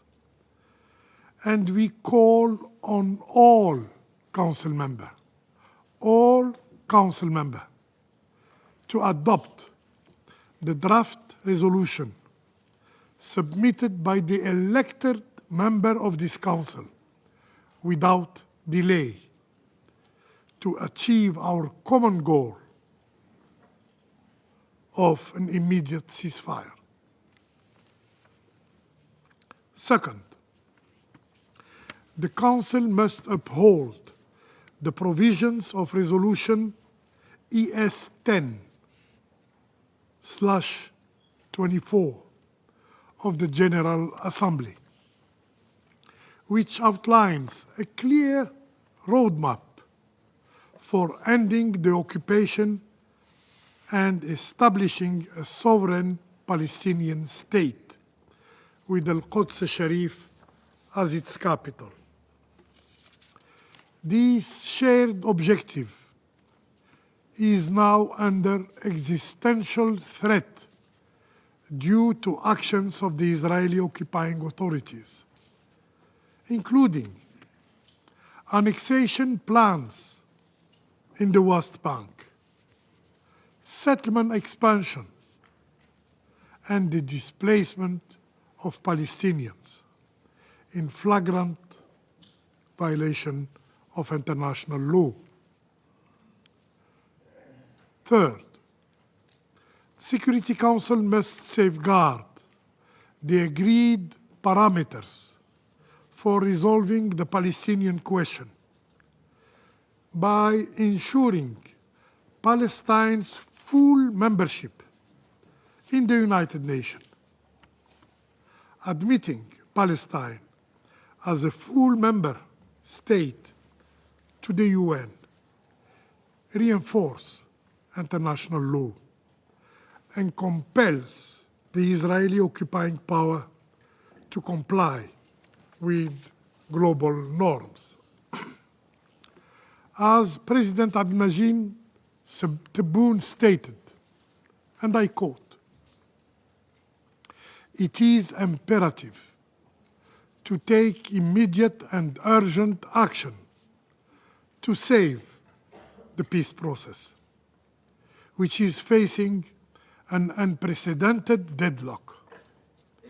This can only be achieved by compelling the occupation to adhere to the principles of international law, implementing UN resolution, and by intensifying efforts to secure Palestinians' full membership to the United Nations."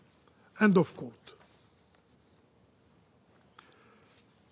Fourth, Mr. President, the Council must ensure the enforcement of its resolution.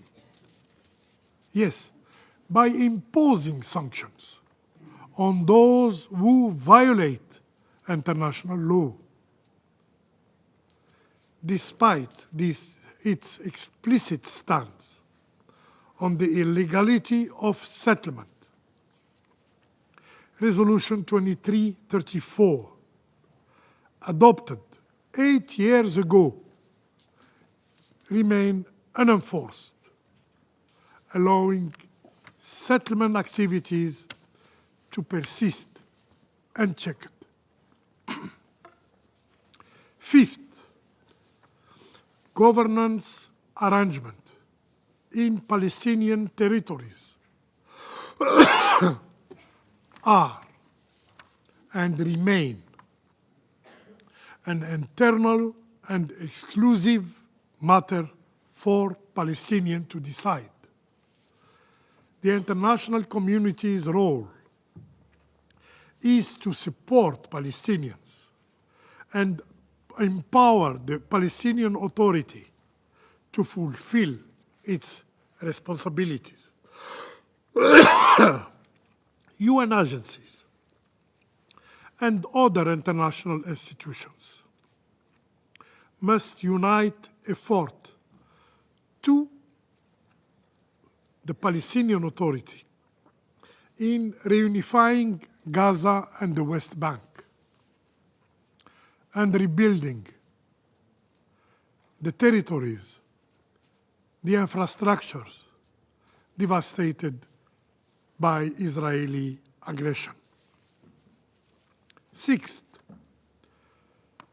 the root cause of conflicts in the Middle East are well known. It is the Israeli occupation of Palestine, of Lebanon, of Syria. The Council must enforce its proper resolution, including Resolution 1701 and 497, to end the occupation and restore peace across the region. Mr. President, the cost of silence and inaction is steep. Today, Palestinians, Lebanese are paying with their lives. Tomorrow, the consequences will spiral further. The failure of this Security Council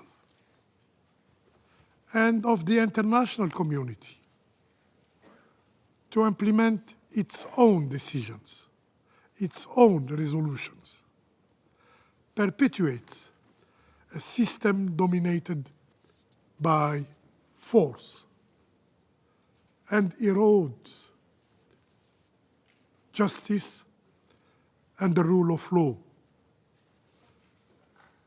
The Security Council bears the heavy responsibility to prevent the collapse of the international legal order.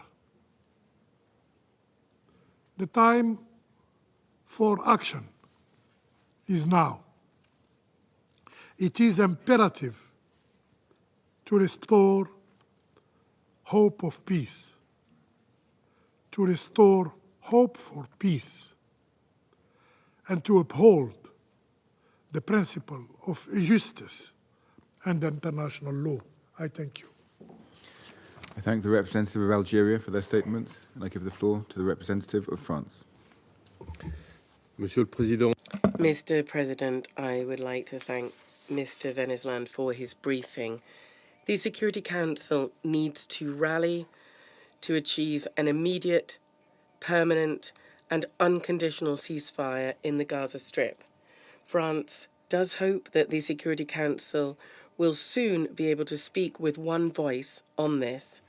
France calls upon Israel to ensure the protection of all civilians and all civilian infrastructure. France would reiterate that all forced displacement of persons constitutes a serious violation of international law. Resolution 2417, which condemns the use of famine as a weapon of war, the absence of access, humanitarian access, and the deprivation of essential goods to civilians is something that's crucial. Any Obstacles to aid and humanitarian supplies in the north of Gaza must be lifted immediately.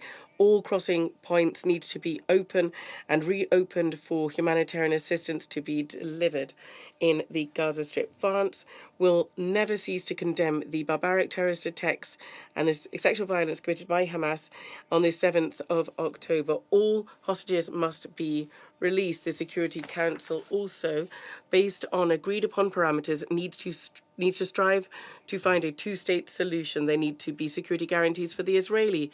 There's also the need for an independent, viable, contiguous, independent state for the Palestinians. The Palestinian Authority has a key role to play in this process in the West Bank and also in Gaza, that of course need to be part of this future Palestinian state. France will continue to strive for these goals in conjunction with its partners. In Lebanon, the war must cease as soon as possible. There is a clear solution. There's a need to fully implement Resolution 1701. This is the recognized framework, and it is more relevant than ever. It imposes obligations on all parties. We need to ensure that 1701 be respected by all parties. UNIFIL plays to this end a key role. It needs to be able to do more, taking into consideration the realities on the ground, whilst strictly sticking to its mandate. There's also a need for the Lebanese government to be able to continue the deployment of the Lebanese armed forces south of the Litany. The 24th of October conference raised $200 million to this end. Along these lines, France continues its contacts with all the different parties to achieve lasting stability along the Blue Line. Thank you. Thank the representative of France for their statement, and I give the floor to the representative of Guyana. Mr. President, thank you for convening this important meeting. I also thank Special Coordinator Wennesland for his sobering briefing. Mr. President, peace and freedom are the natural aspirations of all of our peoples, and a Middle East at peace is possible. However, it requires a commitment to peace by all countries in the region and the international community, and to achieving that peace through dialogue and diplomacy premised on the rule of international law. Bombs and bullets cannot guarantee security for any country, but on the contrary, heighten mistrust and potentially breed extremism. In such a climate, peace cannot be advanced. Further, there can be no piecemeal approach to peace that leaves Palestine behind. The Palestinian question remains central to the Middle East peace process, and there can be no avenue to peace that undermines the inalienable right of Palestine to self-determination.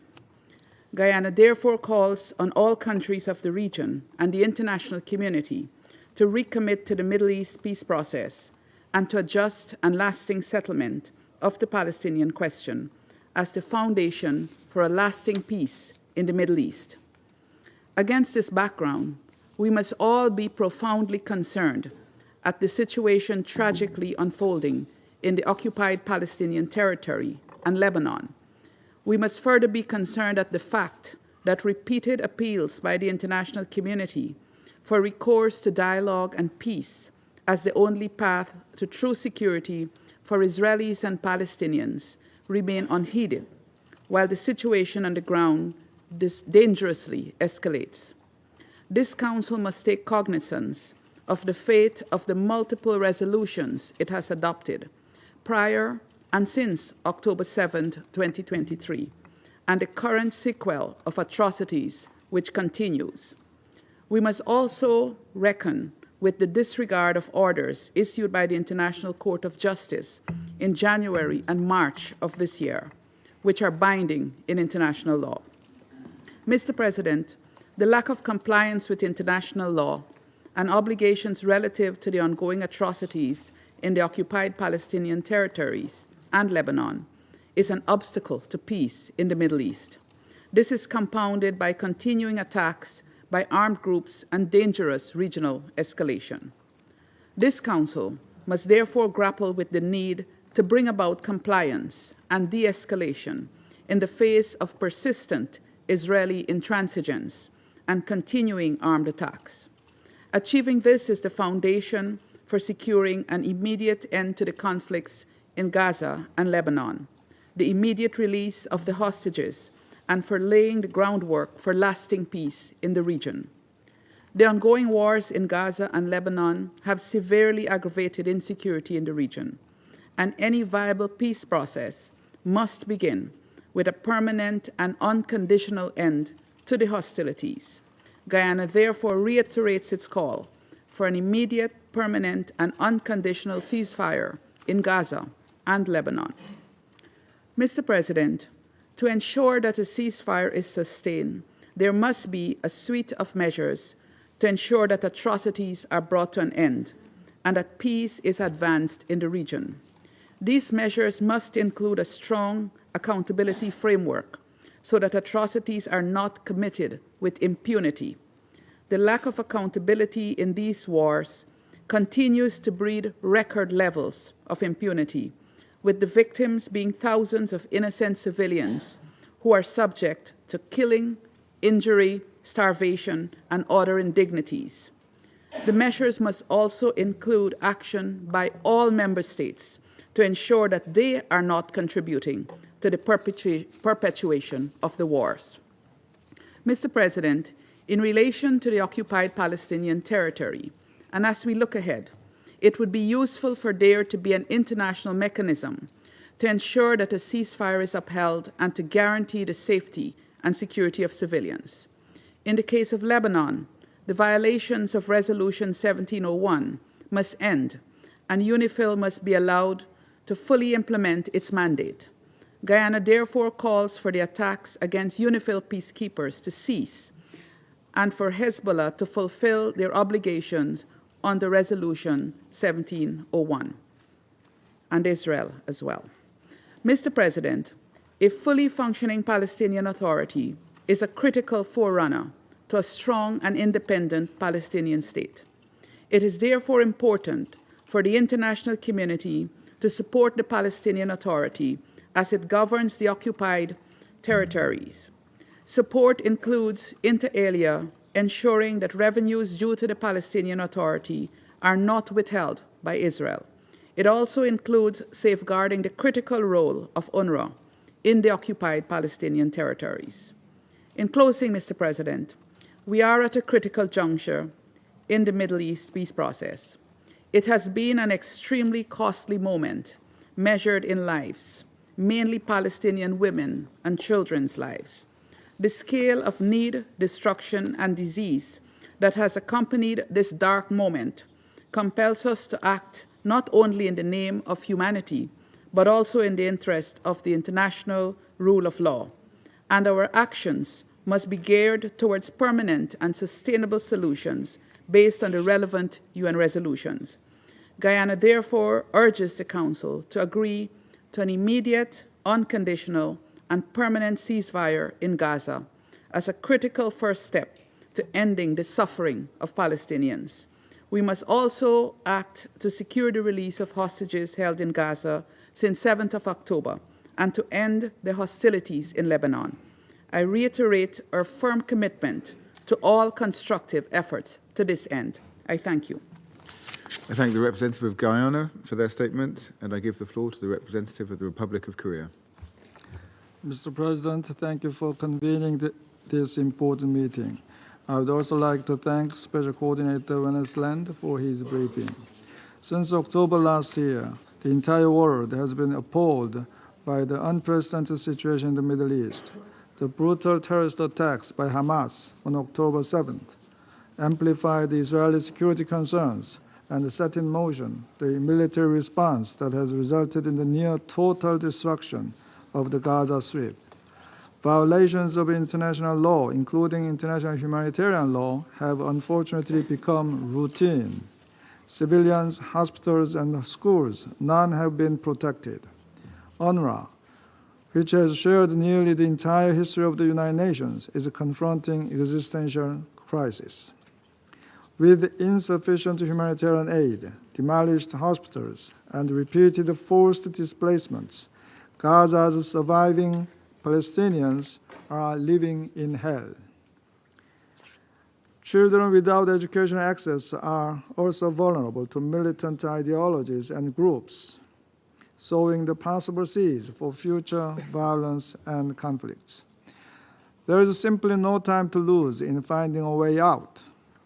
Since 1947, when the United Nations General Assembly adopted Resolution 181, the two-state solution has been the core task in establishing durable peace in the Middle East. Both Palestinians and Jews have lived on the land for generations. Yet the failure to ensure two states on this land has made the region's modern history full of agony, injustice, and insecurity. The current armed conflict in Gaza is not only killing innocent civilians, but also fundamentally destroying prospects for a two-state solution. However, it is clear that the massive military operations in Gaza, including the ongoing siege in the north, will not guarantee Israel's long-term security. Rather, prolonging this tragedy will not only deepen Palestinian suffering, but may lead to perpetual insecurity for Israel. Mr. President, the situation in the West Bank is also extremely concerning. Rapidly expanding settlements, widespread Israeli military operations, incessant demolitions of Palestinian homes, and deadly state-sanctioned settler violence are all undermining the two-state solution. We are also shocked by Israeli cabinet members' ongoing inflammatory rhetoric calling for annexation of the West Bank and resettling in Gaza. Any attempt to annex the West Bank will permanently harm long-standing global efforts to realize the two-state solution, paving the way for an insecure reality through perpetual occupation. In this connection, Israel must immediately cease all settlement activities, as stipulated in Resolution 2334. Mr. President, the grave situation in Lebanon demonstrates that stability in Israel and Palestine is a precursor to sustainable regional peace. The starting point to fulfilling this vision of the two-state solution must be an urgent end to the fighting in Gaza. Thus, we reiterate our call for an immediate ceasefire in Gaza as well as in Lebanon. In this regard, we hope that a consensus can be urgently found among Council members on the E10 draft resolution coordinated by Guyana. We also stress that UNRWA should remain in the region until the realization of the two-state solution. UNRWA is a core provider of education and health services for millions of Palestinian refugees in the occupied territories and beyond. We hope that Israel will recognize that any cessation of UNRWA's operations will have negative impacts on the security of the region, including in Israel. Lastly, as Resolution 2735 provides, we believe that Gaza and the West Bank should be unified under the Palestinian Authority. The Republic of Korea is ready to participate in assisting the PA and its reform, both politically and financially. I thank you, Mr. President. I thank the representative of the Republic of Korea for their statement, and I give the floor to the representative of China. President, I thank Special Coordinator Wen Island for the briefing. Over the past 13 months, the conflict in Gaza and the situation in the Middle East have continued to take the most prominent place on the Security Council's agenda. We considered the issue frequently, yet the situation continued to worsen. We adopted resolutions requesting an immediate ceasefire, yet a ceasefire remains elusive to this day. Instead, the fighting has only intensified. We unanimously requested protection of civilians, yet we saw that international humanitarian law seemed to exist in name only, with tens of thousands of Palestinian civilians deprived of their lives in collective punishment. Time and again, we requested expanding humanitarian assistance, yet Israel repeatedly cut off humanitarian supplies and attacked humanitarian assistance personnel. We made countless warnings against the spillover of the conflict. yet we saw reckless adventurism and constantly spreading flames of war. We have to painfully admit that on the Palestinian question, the Security Council has failed to effectively discharge its duties and has failed to respond to the expectations of the international community, which one can say is most disappointing. However, it needs to be pointed out that the unsatisfactory performance of the Security Council is not caused by differences between some countries and some others, but rather due to the fact that one permanent member has been on the opposite side of the international community. Had it not been for the repeated exercise of the veto by the US, or its claim that Security Council resolutions are not binding, the Security Council wouldn't have been so weak and incompetent. Had it not been for the continued provision of weapons by the US, the war wouldn't have lasted for so long and wouldn't have caused such massive destruction. The current situation in the Middle East remains extremely precarious. It is unacceptable for the Security Council to continue to remain at a standstill and do nothing. We call upon all members to stand united and support the Council in taking strong action.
ايه عم بسمعكم بالصور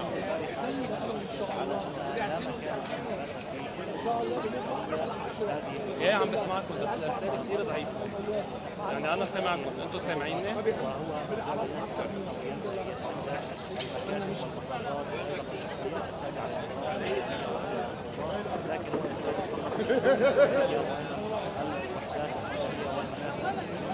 لا يستهدف سوى ذلك المباني التي تضم المئات والالاف من المواطنين وايضا المناطق المدنيه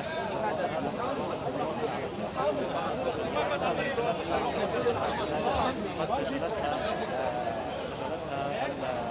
القواقع الثوار بدايه الاسلام وضع شعار الساعه وما زالت هذه المسيرات متواصله حتى وفقا للأجنبية واليوم الاستهداف الثالث خلال 48 ساعة الماضية يستهدف العاصمة الشهداء في هذه الإطار كما ذكرت 4 شهداء و28 جريحا كان من منطقة عادة الميدانية القضية تعمل على معالجة الشهداء وعدم الذين بصوتهم المخيفة وما زالت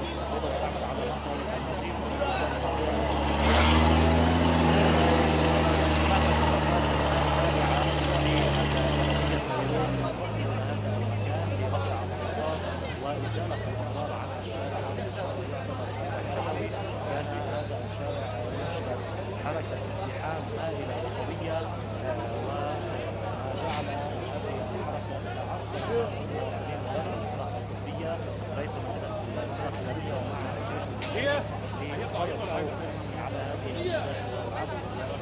عايشين عندك دقيقة بس انا هون بس دقيقة من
نحكي عن مجزرين يخص 4 أشخاص، فهناك عدد كبير من الشهداء وأيضا عدد كبير من الجرحى بحيث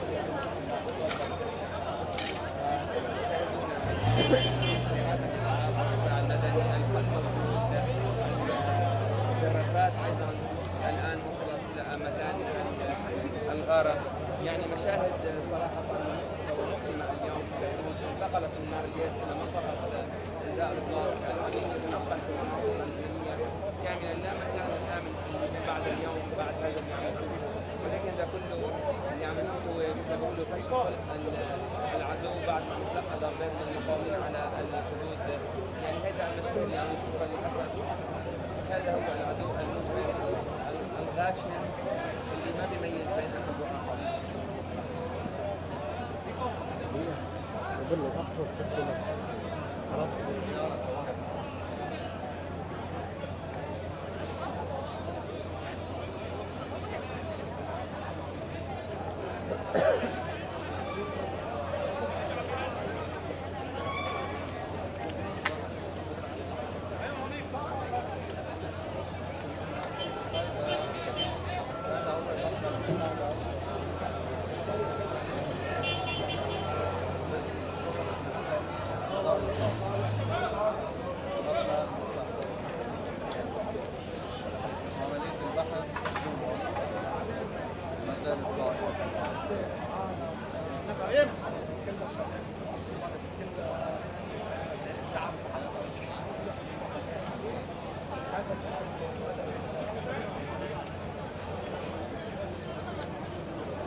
بالطبع من خلف هذا المبنى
كلامي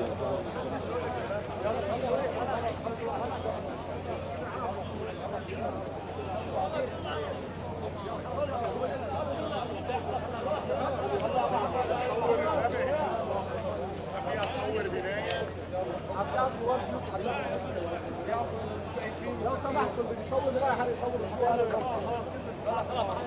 اذا ما حاطط جيليه صحافي ما يصور عارفين اللي بيفرع عن الصحافه لا اللي حاطط ما يصور ما هي زي الصوره اخذوها عن التلفزيون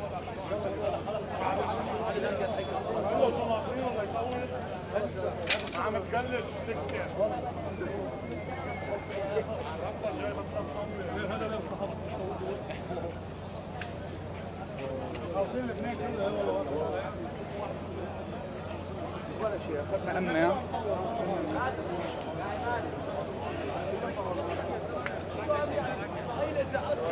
هيا هي كاميرا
مع مين؟ مع جديد؟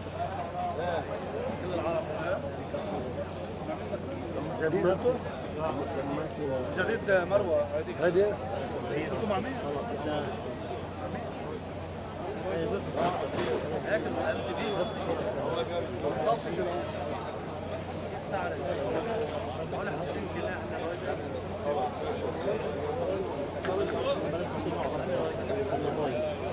لا لا سمحوا لك سمحوا لك ما بقى في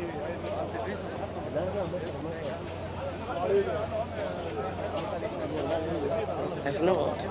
The UK has continued to provide Israel with mass military assistance. It voted against or abstained on all Security Council draft resolutions that had direct calls for a ceasefire in Gaza.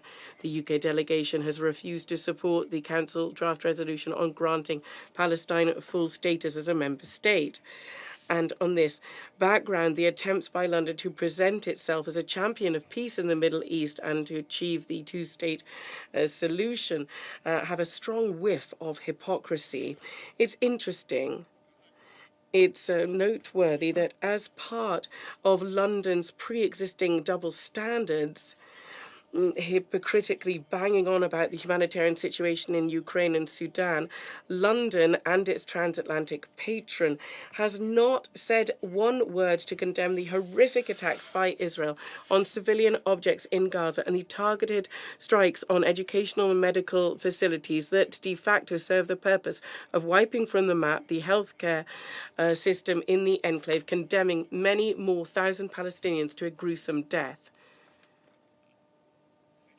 The US and the UK, right from the start of the escalation in Gaza, de facto gave Israel a license to kill the Palestinian population, ensuring, inter alia, in the UN, international and political cover for any actions of Western Jerusalem.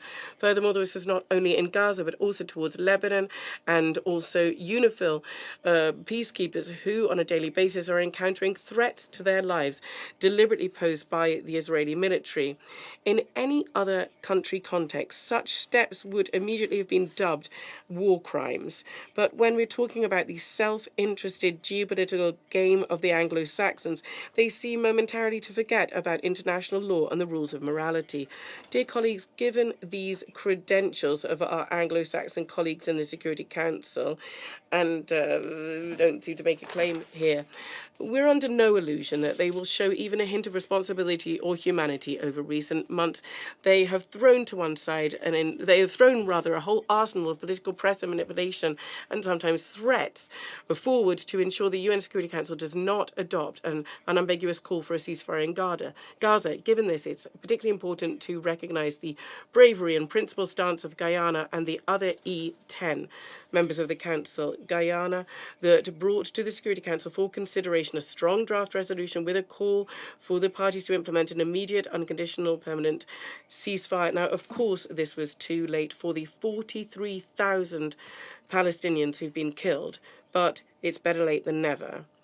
Tomorrow, during the vote, and I do hope it will take place tomorrow, it will be a moment of truth for the Anglo-Saxon tandem in the Security Council. If this tandem, once again, under drummed-up cynical reasons, refuses to support it, then that will mean one thing.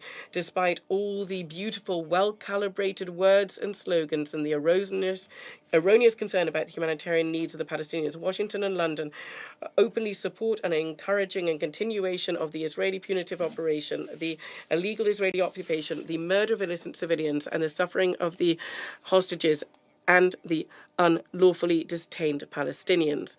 And history will never forget this, just as it is never forgotten all the colonial sins of the British Empire. Mr. President, unlike the Western players who, and just like many centuries ago, today are thinking about their self-interested neo-colonial interests, we believe in the wisdom and maturity of our friends in the Middle East and their ability on their own, without external interference, to determine their path to build a peaceful, prosperous region which has a huge potential and has worldwide historic, civilization, religious and cultural significance. We wholeheartedly support the work of the Pan-Arab and Islamic structures playing a key role in pushing for the legitimate rights of the Palestinian people. The onset of a durable peace in the region is only possible by finding a fair solution to the Palestinian issue. Our position remains unchanged. There's a need, along with measures to overcome the active phase of the crisis, there's a need to establish conditions for direct dialogue between the Palestinians and the Israelis on a whole range of final status issues. The outcome of this process should be the achievement of the two-state solution approved by the international community, Israel and Palestine coexisting in peace and security within the 1967 borders. Thank you. I take note of the statement from the representative of the Russian Federation, and I give the floor to the permanent observer of the Observer State of Palestine.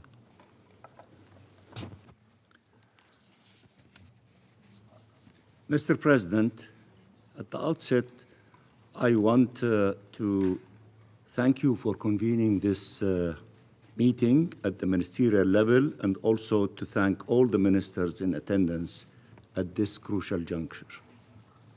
Allow me also to thank Mr. Winsland for his sobering briefing, and through him to express our appreciation for all the efforts being undertaken by the United Nations, notably its personnel on the ground, especially UNRWA, the lifeline for millions of refugees, the sole means of survival in Gaza, and doing so while under constant attack and the target of a smearing campaign and unrelenting incitement by Israel, the occupying power, aimed at collapsing the agency and denying millions of essentials of life.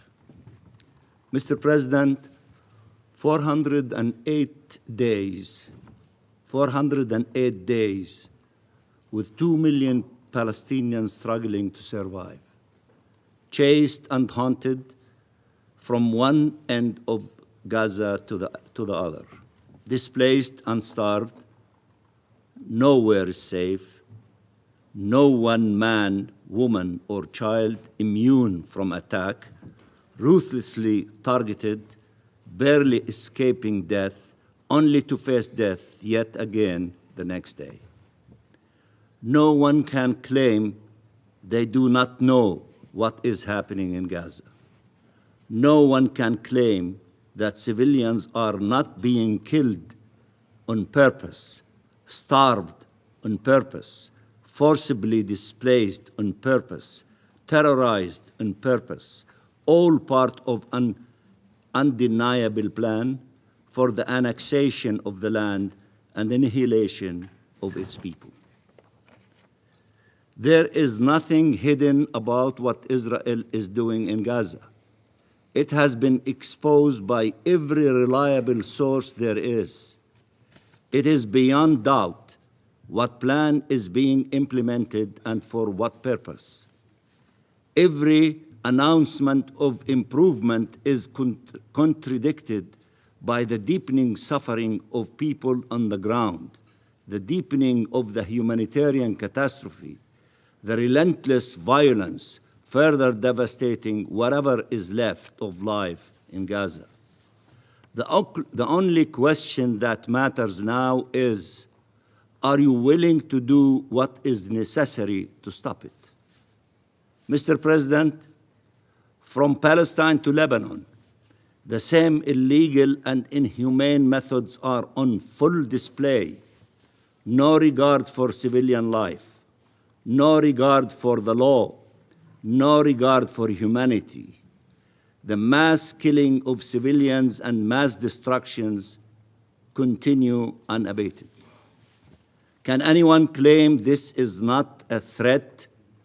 to the peace, threat to international peace and security? If this is not a threat to peace, what is? There is only one course of action for this Security Council: demanding an immediate and unconditional ceasefire under Chapter 7 of the Charter. Let me repeat: demanding immediate and unconditional ceasefire under Chapter 7 of the Charter, as has been called for by the Arab and Muslim Summit in Riyadh on 11 November. A ceasefire has long been the demand of the Palestinian people, of peoples around the world, of governments around the world, and of the families of hostages, because they know this is the only way for families, Palestinian and Israelis, to be reunited in life, not in death. We are on the brink of total collapse of life in Gaza. Inaction means perpetuating the agony, feeding the fire, and allowing death to prevail. It is to sit by and watch as death sentences are issued and executed every day for hundreds of civilians. Mr. President, nothing justifies harming civilians. Repeatedly, deliberately, massively. Nothing justifies targeting them, indiscriminate killing them. Nothing justifies wanton destructions of homes and civilian infrastructure. Nothing justifies the use of starvation as method of war. Nothing justifies depriving an entire people of medical care and aid, no less in a time of genocide. If we start accepting any explanation for these actions, any justification, any pretext, we will be upending the fundamental rules that were elaborated to safeguard humanity, making all peoples more vulnerable and more exposed. This is a crisis for Palestine of the highest order, and equally for the international community as a whole. Israel has declared a war on our international law-based order. It is attacking the UN, its Secretary General, UNRWA, and UNIFIL. It is attacking the ICC, attacking the ICJ, and breaching its authoritative opinion and its provisional orders under the Genocide Convention. What world is this where war criminals are shielded and judges are threatened, where peacekeepers are attacked and humanitarians killed? What world is this where civilians are targeted, killed, maimed, tormented, and traumatized with no protection, no decisive action whatsoever to stop this inhumanity? Gaza is the crossroad, and what you do there will determine where humanity goes from here. Gaza's fate will haunt the world for generations to come. You must act now, individually, collectively, within these halls and outside of them, to put out the fire before it devours everything on its path. Mr. President, violence is an impasse. What our region needs is not more killing, but rather a just political solution. The solution is not for one people to be disappeared, but rather for mutual acceptance and existence. It is not to kill and be killed, but rather to live and let live. That is the only path towards shared peace and security. The choice is simple: between occupation and freedom, annexation and independence, apartheid and dignity of universal rights, oppression and coexistence, a choice between war and peace. The current Israeli government has made a choice.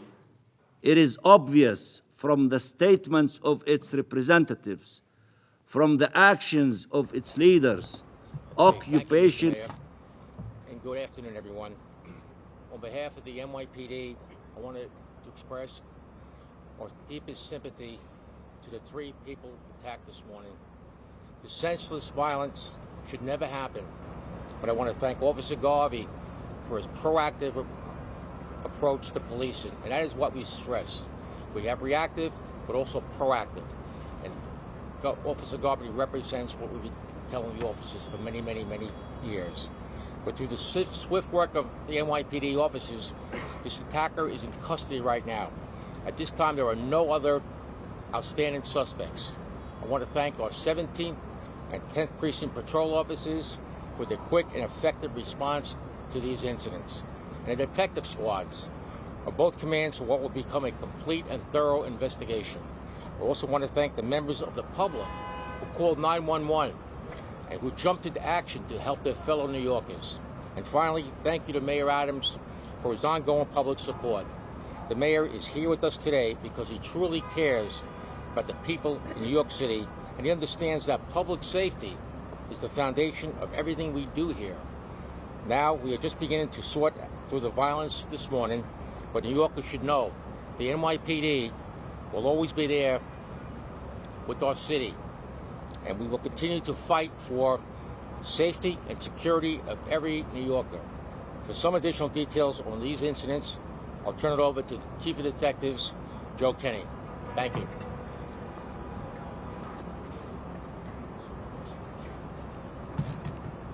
Good afternoon. The information I'm about to give to you is preliminary, as our investigation is still ongoing.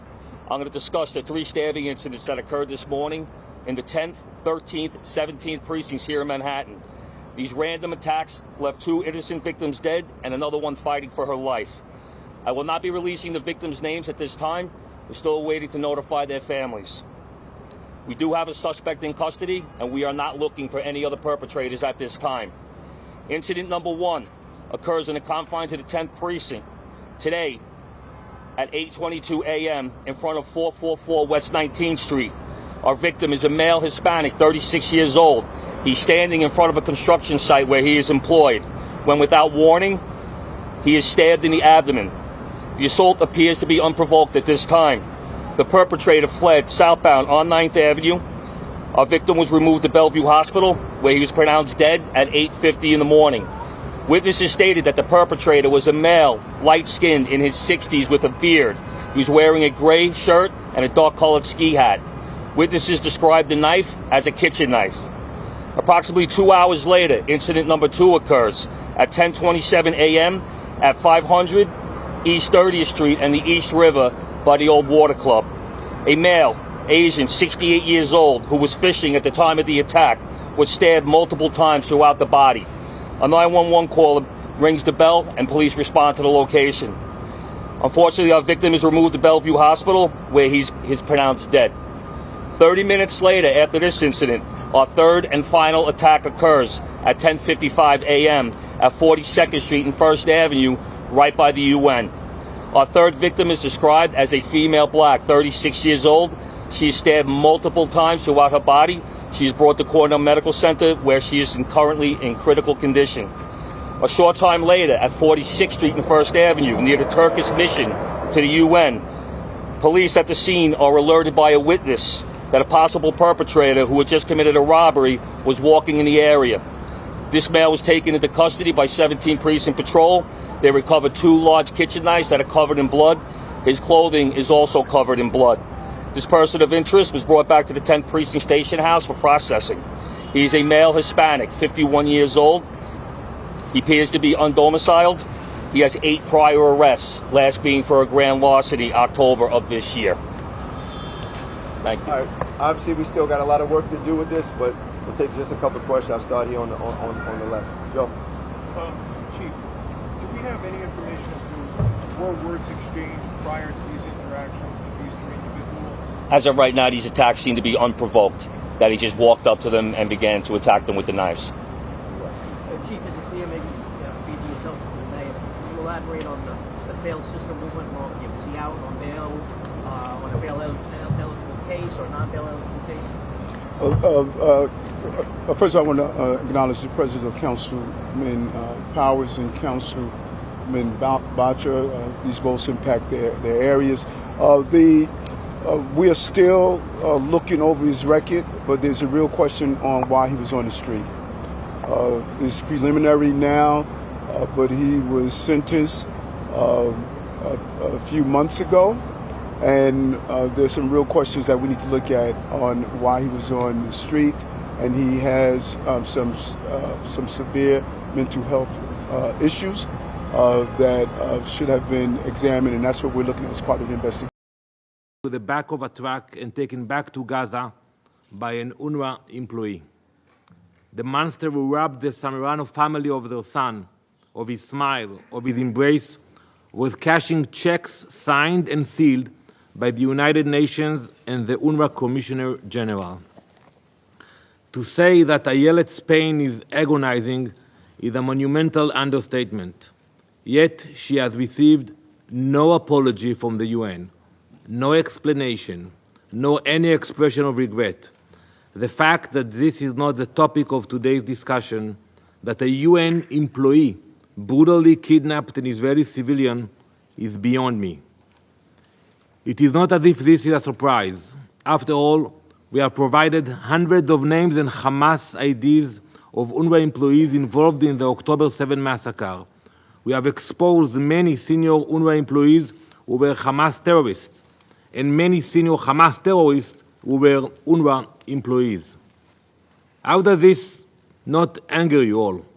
So many of you, not all of you, are UNRWA's largest donors. You give your money and resources to the United Nations and UNRWA, rightfully assuming it would be used for education and social services. Are you not outraged that it has been used to terrorize innocent? Are you not livid at the desecration of the UN's lofty ideals? Before looking outward, one must look to their own house.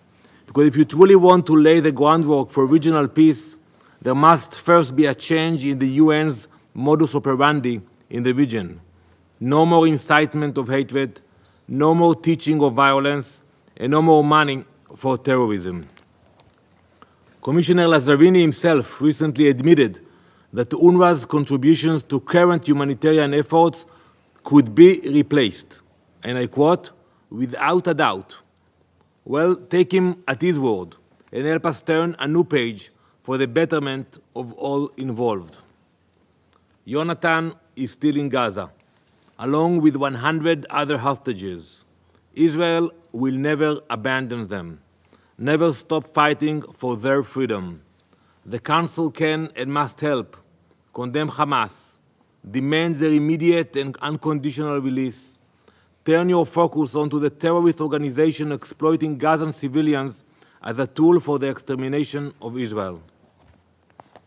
While we fight for the freedom of our hostages and continue to combat terrorists across Gaza, we will not falter in our extensive humanitarian efforts. Only last week I shared our immense efforts since October. In the past 6 days alone, those efforts continue without relent.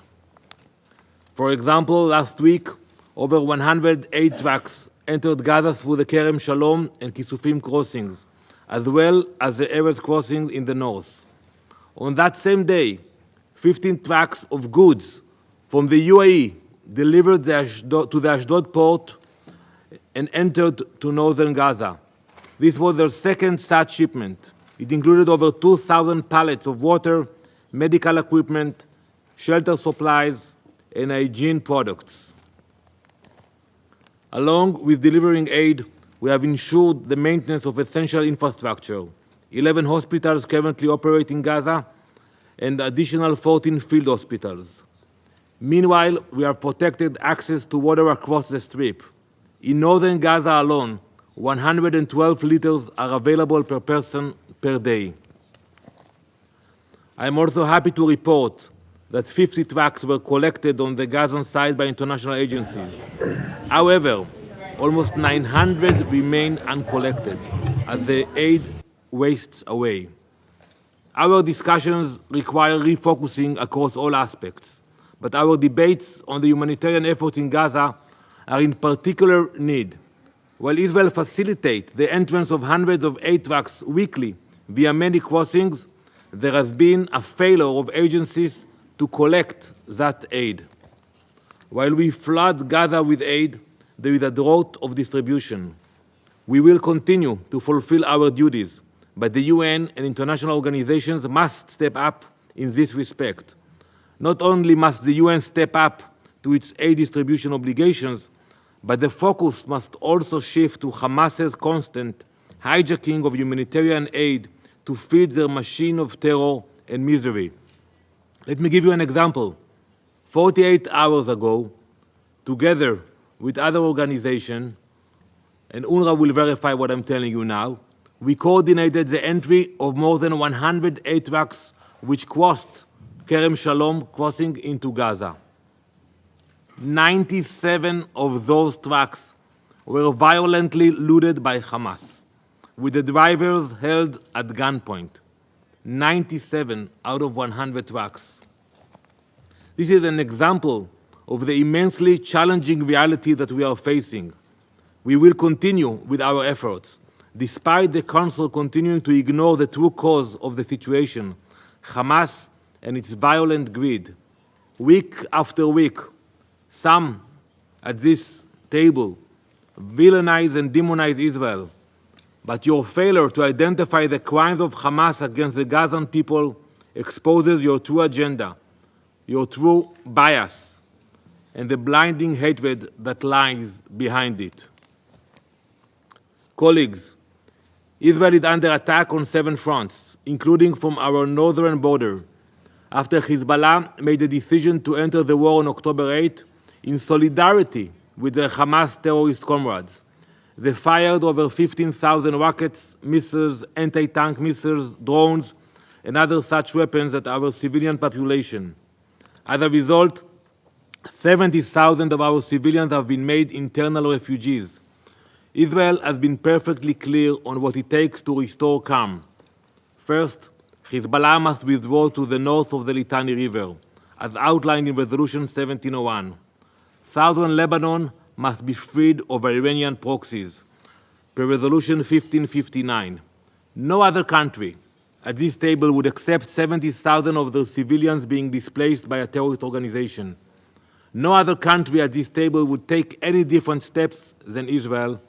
No other country would lie down and agree to that terrorist organization remaining on their border.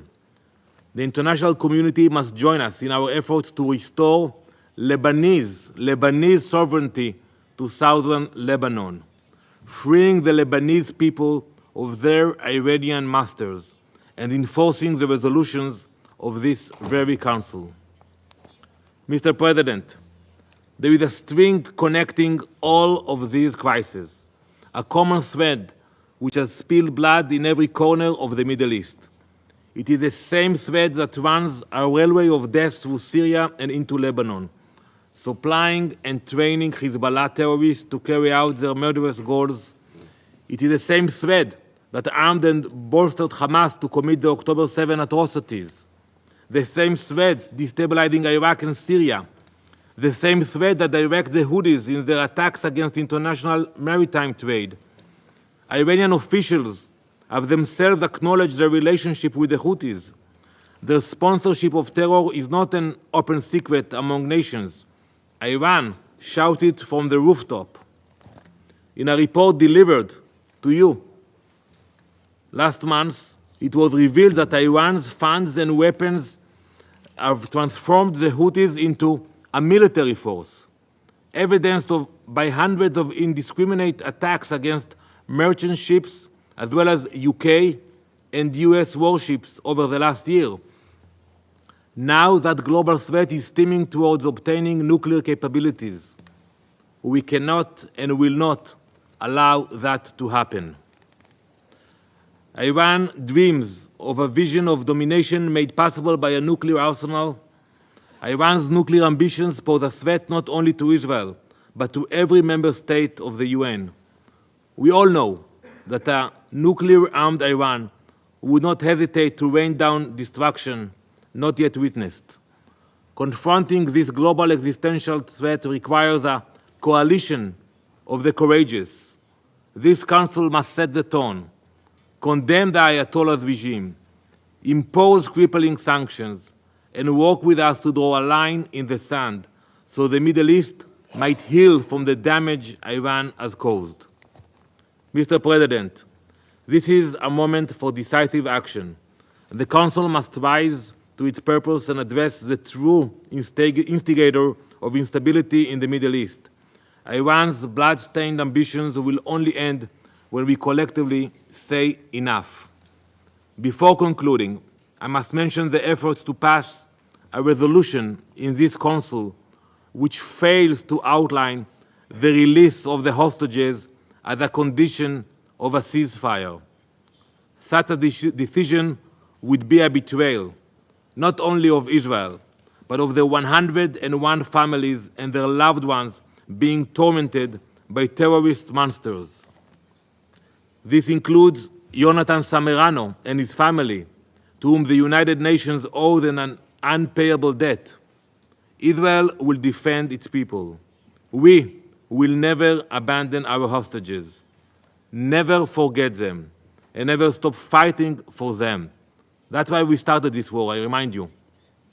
Make no mistake, history will remember who stood with us to uphold peace and justice and who allowed terror to flourish.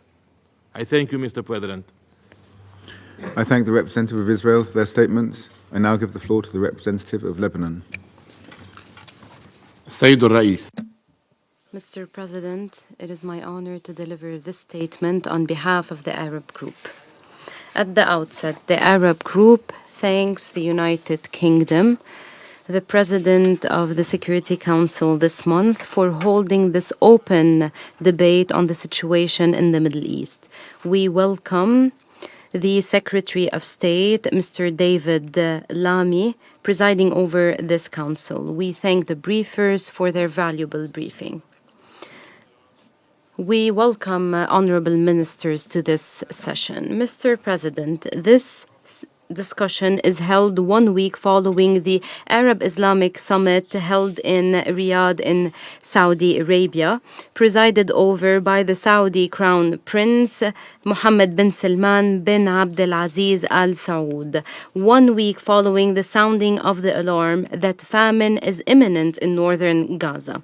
We meet again today as Israel continues its genocidal war in Gaza, and as UN agencies confirm that Gaza is no longer Gaza has become inhabitable.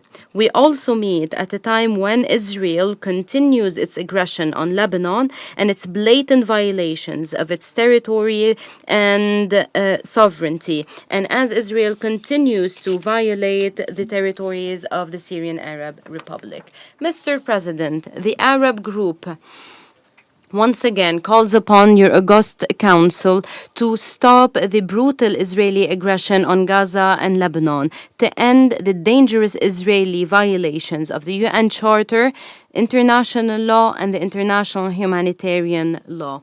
We warn against any escalation in the region and its international and regional repercussions. We warn against the expansion of the aggression that has gone beyond Gaza and included Lebanon without the United Nations taking decisive action and with the failure of the international legitimacy. We stress the need for the Security Council to shoulder its responsibility today and take a binding resolution under Chapter 7 to compel Israel, the occupying power, to agree to a ceasefire in Gaza and ensure the rapid, safe, and unhindered access to enough sufficient humanitarian assistance to all regions in the Strip, and we stress the total rejection of forced displacement of Palestinian citizens and our rejection of any attempt to divide occupied Palestinian territories, especially in Gaza, or introduce any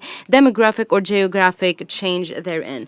Mr. President, the Arab group condemns the collective punishment policy adopted by Israel and its use of blockade and starvation as a weapon against civilians in the Gaza Strip. We stress the need to compel Israel to fully withdraw from the Gaza Strip and open all border crossings between Israel and the Gaza Strip. It's also important to lift restrictions impeding the safe, unhindered, and rapid humanitarian access. We condemn the adoption by the Israeli Knesset of racist, illegitimate laws against UNRWA. We stress that these resolutions and laws are null and void. Once again, we support the UNRWA, and we call upon all states to provide effective financial and political support to this agency.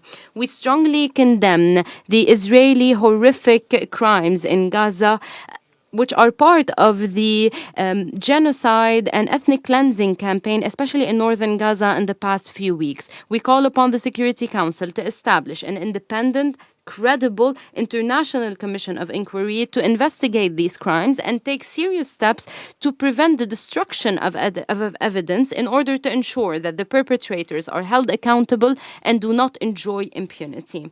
We also call upon your august council and the international community to take the necessary resolutions, including by imposing sanctions to stop the escalatory Israeli measures, which are illegitimate in the occupied West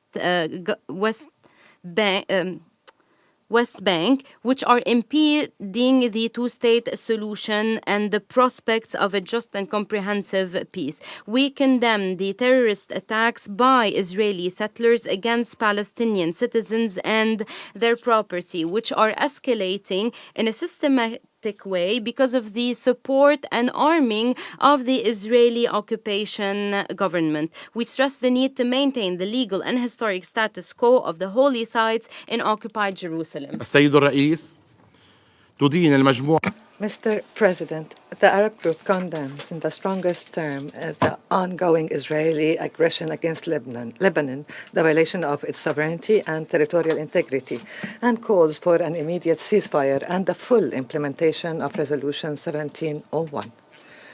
The Arab group condemns the deliberate targeting of the Lebanese army and its sites that killed and injured many among its ranks. It condemns the killing of civilians, the systematic destruction of residential areas, and the forced displacement of individuals. There are more than 1.2 million internally displaced people in Lebanon. It condemns the targeting of UNIFIL and the repeated attacks on the vicinity of heritage sites in Lebanon that are listed on UNESCO list of World Heritage.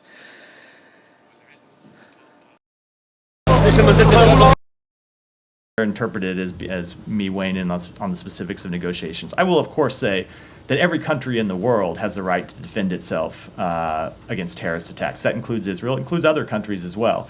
And I think I'll leave it at that. And will you give Israel guarantees in this regard? I'm just not going to speak to the underlying diplomatic negotiations. And is there only one draft that you are working on, or two drafts? Only one.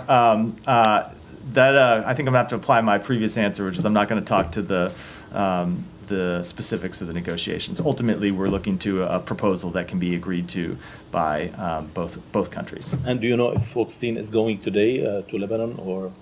I would refer you to the White House for that. Almost hasn't worked here for more than a year now, but I would direct you to the NSC to speak to his travel schedule. Thank you. Go ahead. Over the weekend, Haaretz reported on Israel's crackdown on foreign activists in the occupied West Bank, stating that at least 16 foreign activists, many of them our Americans, have been expelled from Israel since last October after being detained in the West Bank. Are you have you seen these reports, and do you have any reaction? Do you believe that Israel is deliberately targeting foreign activists? Yeah, we have seen the reports, and we are currently gathering more information about them. I don't have any specific information to speak to, and so don't have any comment on them, but would say in general, we support the rule of law and due process, and will continue to advocate for these principles, especially when they pertain to the treatment of U.S. citizens. And one more on this, activists being targeted. Turkish-American activist Ayşenur Egi was also killed by Israel in the West Bank 69 days ago, and there has been no accountability to this day. Eyewitnesses say she was deliberately targeted by Israeli forces.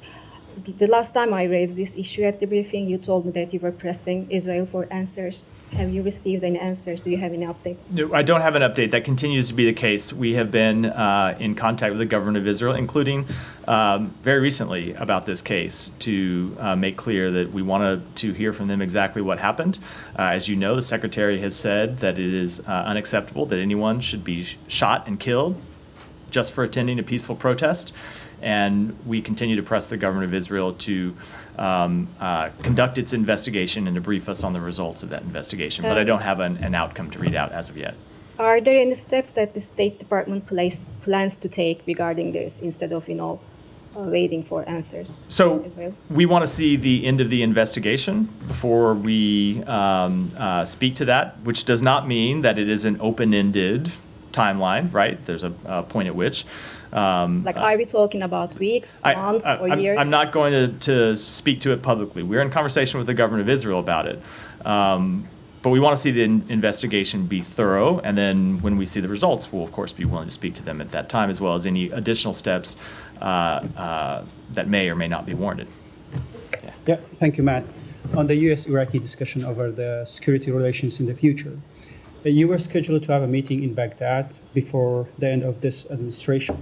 But an Iraqi diplomat told me that the Iraqi government has requested the State Department to postpone the meeting to next year and changing the venue from Baghdad to Washington, D.C. Have you received such a request? And what updates do you have for me about your discussions with Iraq over security relations? I'm going to have to take that question and get back to you. I'm just not tracking the details of either timing or location for that meeting. And another question related to this, I'm not sure if you have anything from it. Does changing administration in Washington have any impacts on your discussion with Iraq over security relations and your forces in Iraq? So that gets back to a question I spoke to last time I was here, which I guess was week before last, right after the election, when I was obviously traveling last week. And the general answer to that is I obviously can't speak to what the next administration will do on any policy area anywhere around the world. We have made clear what we believe is in the interest of the United States, and we will continue to pursue those policies and continue to put them in place between now and January 20th, but I wouldn't want to speculate in any way what the next administration may do. And last question, the Iraqi militia groups has increased their attacks on Israel. I'm sorry, the Iraqi militias, yeah. They increased their attacks on Israel. Even yesterday they attacked Elliot. And they are using a pretext that Israel has used the Iraqi airspace to attack Iran. And the Iraqi government was saying that we are going to engage with the U.S. on this. What's your comment on that? Do you think it's the right pretext? We clearly do not. We have engaged with the government of Iraq on this very question to make clear to them that the government of Iraq should not allow the territory of Iraq to be used to launch terrorist attacks against anybody. And it is not in Iraq's interest to be pulled into a regional conflict. And so the government of Iraq should take all appropriate steps to prevent these terrorist organizations from launching such attacks. Thank you. Staying in the region. Well, I wanted to move to Russia. I should. Let me just. I will come to you next. Let me just make sure anyone else has anything else in the region. Go ahead, and then I'll come back to you next time. Thank you, Matt. According to Israel Behind the News report, UNRWA schools in Bethlehem are reopened, and UNRWA is actively participating in the war against Israel. My question to you is, will the U.S. therefore demand on arms and ammunition inspection of UNRWA schools and medical clinics in Paphos? So I don't know what report you're referring to, but we do not believe that UNRWA is engaged in active war against the state of Israel. Okay. UNRWA, let me just finish. UNRWA exists to provide humanitarian services to the Palestinian people. We believe it's important work that they play. Now, we take very seriously the allegations that there were UNRWA employees who were involved in the terrorist acts of October 7th and made clear that that's absolutely unacceptable. And those employees must be held accountable for those actions, but that's different than a painting with a broad brush the entire organization. Again, another issue, in light of the U.S.-UNRWA Accord, which conditions USA to UNRWA on the removal of incitement in texts and murals from UNRWA, will the U.S. demand that murals and texts which glorify murder of Jews be removed from UNRWA refugee camps in Bethlehem? I don't know exactly what specific report you're referring to, so I'm not going to comment on it. Simon, go ahead. What can you tell us about what the current policy is on whether Ukraine can launch long-range missile strikes into Russia using U.S. missiles? I don't have any policy updates to speak to today. As you know, since even before Russia launched its full-scale invasion, the United States has marshaled a coalition of more than 50 countries to provide assistance to Ukraine and to hold Russia accountable for its actions. We have made clear that we will always adapt and adjust the capabilities that we provide to Ukraine when it's appropriate to do so, and you have seen us back that up with steps that we have taken over the past several years, but I don't have any new policy developments to speak to today. Obviously, this is already being reported that there is a change of policy, and the Kremlin has responded saying this is a major escalation from the U.S. Do you have you're not confirming the policy yet, but given that this is already information LT Dark Ghost Draken has become a member. What's your take on them accusing you of escalating this conflict? Yeah, so again, I know this goes without saying, but let me say it anyway. I'm not going to speak to or confirm any policy changes. But when you look at escalation of this conflict, it has been Russia that has escalated the conflict time and time again. And that includes just in the recent month when Russia recruited the deployment of more than 11,000 North Korean soldiers who are now on the front lines in Kursk, engaging in combat operations against the Ukrainian military. That is a major escalation by Russia, bringing in an Asian military to a conflict inside Europe. And as we said, as the Secretary said, our response to that would be firm. And the supporters of Ukraine's response to that needed to be firm. And we will continue to do what is appropriate to hold Russia accountable for its actions, including its escalatory actions, and to hold North Korea accountable for its escalatory actions. The Russians say that they can just deploy whoever they like to Kursk because it's inside their own country. What's the kind of principle here that a country can't bring in other troops to defend? So the first principle that we need to remember, of course, and I know you haven't forgotten this, but for everyone else, is that it is Russia that started this war by invading the sovereign territory of its neighbor. Russia that invaded Ukraine supported proxy war in 2014, and then that launched a full-scale invasion of Ukraine in 2022. And so if Russia wanted to stop the attacks on its territory, it's the aggressor here. And it could withdraw from Ukraine. It could stop targeting Ukrainian civilians. It could stop targeting Ukrainian civilian infrastructure. It could stop occupying Ukrainian territory. So it matters very much who is the aggressor in this conflict and who is the victim. But the fact that Ukraine is defending the occupation of its territory by launching attacks inside Russia in no way justifies the escalation of this conflict by introducing a foreign army into conflict directly with Ukrainian soldiers. And you've said that since the election of Donald Trump as the president-elect, you've said you will surge remaining military assistance to Ukraine. With I guess the idea of strengthening the Ukrainians, from the sort of comments from Russia, sort of saying, well, this is an outgoing administration and they are acting irresponsibly by further escalating a conflict. I know you're not confirming this particular act, but you have talked about rushing support for Ukraine and giving the Ukrainians as much as possible. Is there a danger that you are fueling the fire of a conflict that your successor may have a different view on? The American people elected Joe Biden to a 4-year term, not to a term of 3 years and 10 months. And we will use every day of our term to pursue the foreign policy interests that we believe are on behalf, that we believe are in the interests of the American people. If the incoming administration wants to take a different view, that is, of course, their right to do so. And I expect in many cases they will do so. But it is our duty to fulfill the mandate that the American people gave to President Biden. And we will continue to do that. And I would add that when you look at the position of the American public on support for Ukraine, there has been overwhelming support among the American people, and there's been overwhelming support in Congress for providing this aid to Ukraine. So we're going to continue to provide it and get all of it out the door before we leave office. Yeah, Janie, go ahead. Thank you very much. Russia and North Korea. Russian Kremlin stated that even after the war between Russia and Ukraine ends, North Korean troops will remain stationed in Russia. What are your concerns about the integration of North Korean troops into Russian units? We continue to be greatly concerned about the security relationship between North Korea and Russia. And I think it's worth pointing out our concerns are not just because of the fact that North Korea has introduced its own forces onto the battlefield. Tel Aviv, with, Southern City, and Jaffa. With Tel Ukrainian Aviv soldiers. East, Ramat Gan but what East, it is that Kiryat Ono, North Korea Tel might be Aviv getting Center, in return. Givatayim, Ramat Gan seems very hard West, to believe Bnei Brak, that they sent Givat 11,000 Shmuel, soldiers Tel to Aviv, fight in Yarkon Russia, Banks, Petah potentially Tikva, die Bat in Yam. combat against the Ukrainian military without getting something in return. Now, we don't know what that may be, but it doesn't require a great leap of faith to believe that it is going to be something that is deeply destabilizing to security in Asia, which is why we have made those concerns quite clear to a number of countries in the region.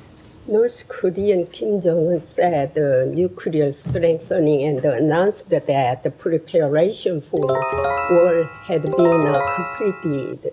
How do you assess the nuclear Ganei Tikva, alliance between Ma'as, North Korea Gat and Rimon, Russia? Kfar I just don't have Sirkin, any assessment at all Einat, to offer from here. Rosh Ayin, Thank you. Givat HaShlosha, just follow up Afek on and Lev Haaretz Simon's Industrial question. Zone, Do you have Kfar anything Kasem, to Ramat confirm HaSharon, the Oranit, University of Hod News HaSharon, report that Adanim, following Neve a Yarak, nod from the Drom United HaSharon States, Regional Center, France and Chagor, UK have actually Chorashim, decided Kfar to allow Bara, Ukraine Yarkona, to use Nirit, long-range fires Herzliya Center to and strike Galil within Ganei Am, Russia, Elishama, including the Jaljulia, Shadow Yarchiv, missiles. I don't think Matan, you will be surprised if I Herzliya answer, West, Nike. Having not been Givat willing Chen, to confirm Ramot these HaShavim, reports about U.S. Sdeh involvement, I'm Chemed, certainly not Kfar going to speak to Sava, involvement Kfar Malal, on Neve behalf Yamin, of other countries. Alfei Menashe, During Kfar your Shmaryahu, recent, Ra'anana, meetings with the Sofit, Ukrainian Rishpon, officials, Gan what Chaim, sense do you Sdeh get Warburg, regarding the Beit Beryl, land for Nir peace? Eliyahu, Sofim, regarding land for Arsuf, peace, so I will Batzra, Eyal, Shfaim, say Bnei that Tzion, when we were Ramat in HaKovesh, Brussels Tira, last week and the Kochav Secretary Yair, met with Tzur a number of Yigal, his foreign counterparts, Da'ash, met with the Charutzim, Secretary General of Mishmeret, NATO, Cherut, briefed the Yakum, NAP, Kfar and Hes, received Tzur updates from Yitzchak, representatives Tzur of a number Natan, of Tel NATO countries, and of Yitzchak, course met Tel with his, Mond, his Taibe, British Wingate counterpart, Institute, and had a number of other Udim, conversations over the past Bet few Yehoshua, weeks.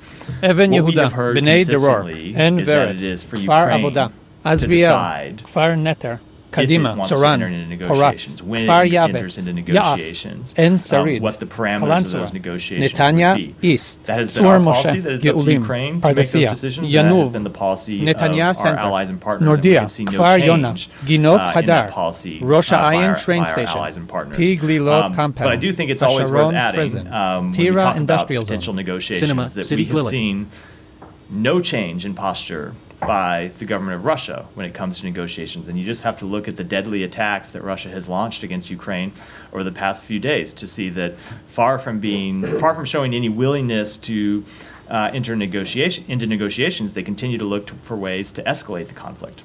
Was there a growing acknowledgement that countries may be forced to accept a political reality?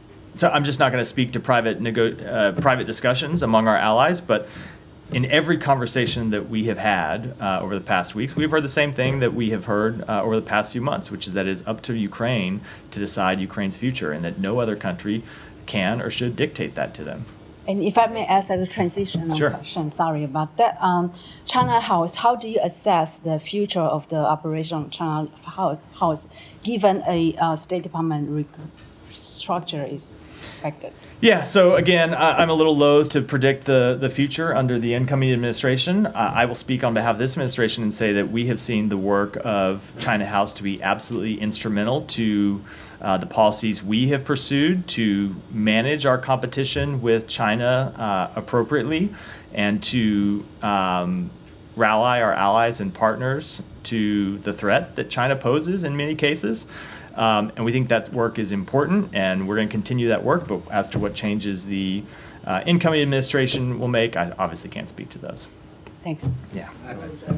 Regarding Ukraine aid more broadly, of all the aid packages that have been sent so far, such as the $425 million announced on November 1st, how much is yet to be dispersed, and is the expectation that that'll all be dispersed by January 20th when the new administration? So when it comes to the provision of security aid and how much is left in stock, I'd refer you to the Pentagon to speak to that question. I know that they have spoken to that at various times in their daily briefings. I have a number in my memory, but I'm afraid if I try to pull it down, I'm going to get it wrong. So I'd refer you to them to speak to how much of that appropriated security assistance is remaining. But when it comes to that security assistance, we are committed to getting all of it out the door before January 20th. And just as a follow-on, as you said, the Biden administration have 2 months and 2 days left. How typical or atypical would it be for an administration to take such a significant foreign policy decision in its last stretch?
harmful? Where are you at this? I don't have any comments by about the diplomatic engagements by the government of Germany, who is, of course, a close ally of the United States.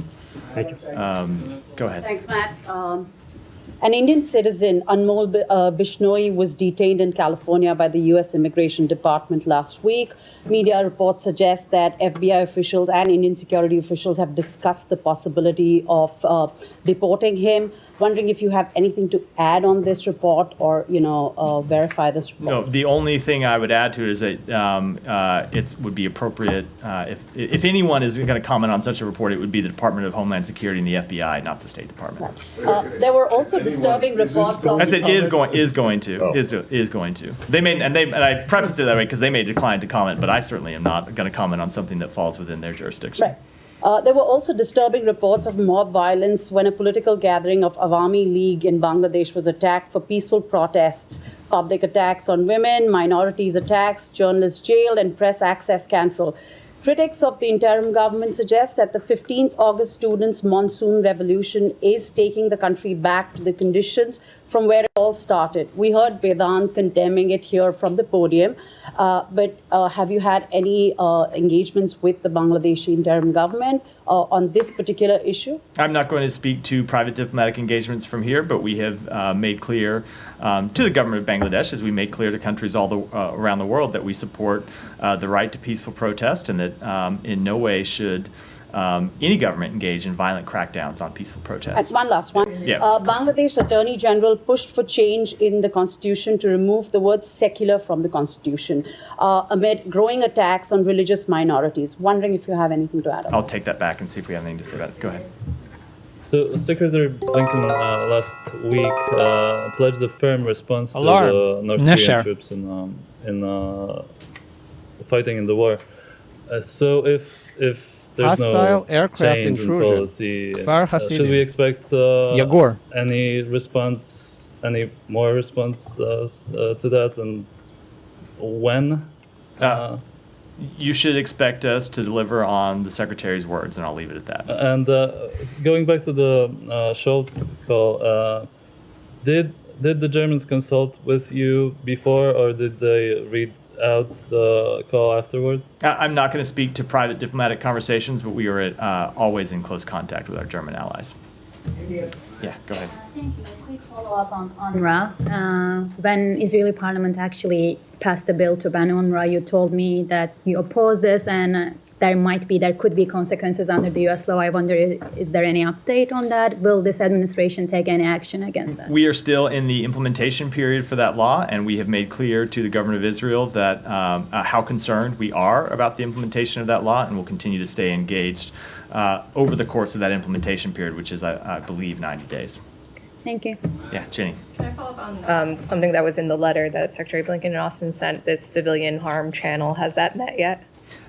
I am not aware if it's met yet. I know we were working to set up the meeting. I was traveling last week. I don't actually know whether the meeting has taken place, but we're looking to get it established. And then on the West Bank, there was another round of sanctions today, as you previewed at the top. But where's the thinking on sanctioning Ben Gvir and Smotrich? So I'm never a push from congressional Democrats for you guys to do so. I think you know the answer I'm going to give here, which is I'm never going to talk about potential sanctions targets before we take such an action.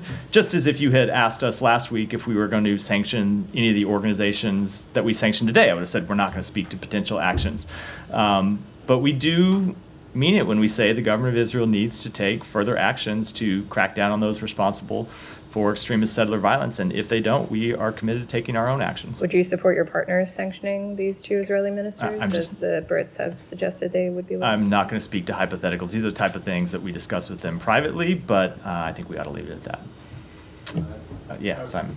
Different subject. There was a statement about Tom Perriello going to Sudan, or he's already there, I believe. And the Sudanese government put out a statement talking about some of the meetings that have happened that he had discussed with the Sovereign Council there. Several suggestions about I think it's mostly about humanitarian aid and a political process to end the war.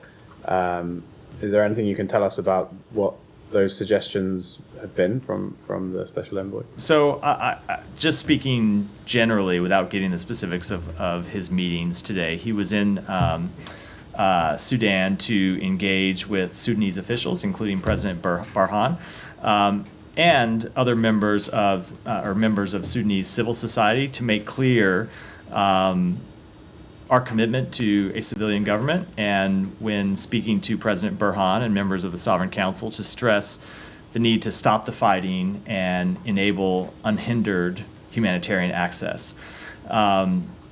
So when he met with Sudanese civil society members, he talked about the humanitarian work across ethnic lines to provide emergency assistance to vulnerable communities and internally displaced persons, including women. And he pressed with the government the need for further steps, given the scale and need of the challenge, to allow humanitarian assistance in.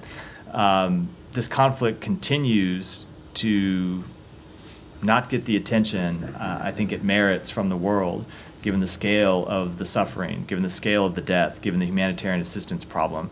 And so we were there to continue to press the government to do all it can to not hinder the provision of humanitarian assistance. And of course, we ultimately continue to want to get to a ceasefire and an end to the fighting. Did General Burhan agree to some of these things that you're suggesting? Or? I don't have a further readout of the meeting. I haven't talked to Tom since the end of those meetings, which were just today. So I don't have a specific readout to what the general might have said. Is part of that like these relief corridors to get aid into Al Fasher, Sennar, and parts of Khartoum? Let me take it back and either talk to the special envoy or his team and get you a more complete answer. Go ahead. All right, back to the Ukraine issue. On the reported permission for Ukraine to use long-range missiles, regardless of who's responsible for escalation, are you able to give us an assessment of whether there will be an escalation going forward, and how did the United States... Of whether what? How, if there's an escalation going forward, and how did... By whom? I'm lost in the question, Yes. Can you give us an estimation as to if there will be an escalation, how will the United States cope with the situation? You mean like if there's a further escalation by Russia? No, I wouldn't want to preview how we might respond to a hypothetical situation. And is there any sort of interaction between the Secretary and his Russian counterpart at the G20? No. Matthew, good afternoon. Yeah. The Vatican Secretary of State, Cardinal Pietro Parolin, said, quote, on discussing the Ukraine war, quote, "This war risks dragging us into a nuclear confrontation, a descent into the abyss." He just said that. What's the State Department's reaction to that statement by the Cardinal? That we want to see the war end in a way that provides a just and lasting peace for Ukraine. But the way for that to happen is for Vladimir Putin to end his attacks on the people of Ukraine. But the war is now 1,000 days old as of tomorrow. Simply, who's winning and who's losing? I am not going to give you a day-to-day battlefield assessment here, but if you look at what Ukraine has done, going back to the beginning of this conflict, at least to the full-scale invasion, we have seen them win the Battle of Kyiv and stop Kyiv from falling when many predicted that it would fall within a month, certainly within weeks. We have seen them take back somewhere around half of the territory that Russia occupied. We have seen them in recent weeks occupy territory inside Russia and continue to defend it. So the Ukrainian forces have performed admirably up against, let's remember, a much bigger country with a military that was much larger at the outset of this conflict, with a military that had much more advanced equipment at the outset of this conflict, a gap that we have in many respects bridged through the provision of our assistance. So I'm not going to make any predictions about the future of this conflict, but I'll say if you look back at the way the Ukrainian military has performed over the past 2.5 years, they have performed not just with valor and with dedication, but with real results. How does it all come to an end then? I'm not going to make any predictions about how it comes to an end, but we want it to come to an end in a way that respects territorial integrity, that respects its sovereignty, and that doesn't reward a dictator who is intent on pursuing the acquisition of land through force. Go ahead. Thank you very much. This Biden administration lift ban on weapon sales to Saudi Arabia a couple of times. Meanwhile, what we observed, a widow of Saudi Islam journalist Jamal Khashoggi's wife, she wrote letters to U.S. senators, almost 100 letters, and only 9 responded. She is seeking for justice. The question is, with the start of this administration, these things, weapon transfer and defense deals with Saudi Arabia, all were linked with humanitarian records, rights, and other things. So did you guys get some assurances from Saudi Arabia for letting them in these defense deals? So when it comes to the provision of military assistance to any country around the world, of course we take into effect humanitarian record and how our weapons might be used, and we make the decisions appropriately. All right, with that, we'll wrap for today. Thanks, everyone.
redundasse em colapso de proporções catastróficas. O ímpeto reformador foi insuficiente para corrigir os excessos da desregulação dos mercados e a apologia do Estado mínimo. Naquele momento, escolheu-se salvar bancos em vez de ajudar pessoas. Optou-se por socorrer o setor privado em vez de fortalecer o Estado. Decidiu-se priorizar economias centrais em vez de apoiar países em desenvolvimento. O mundo voltou a crescer, mas a riqueza gerada não chegou aos. Não é surpresa que a desigualdade fomente ódio.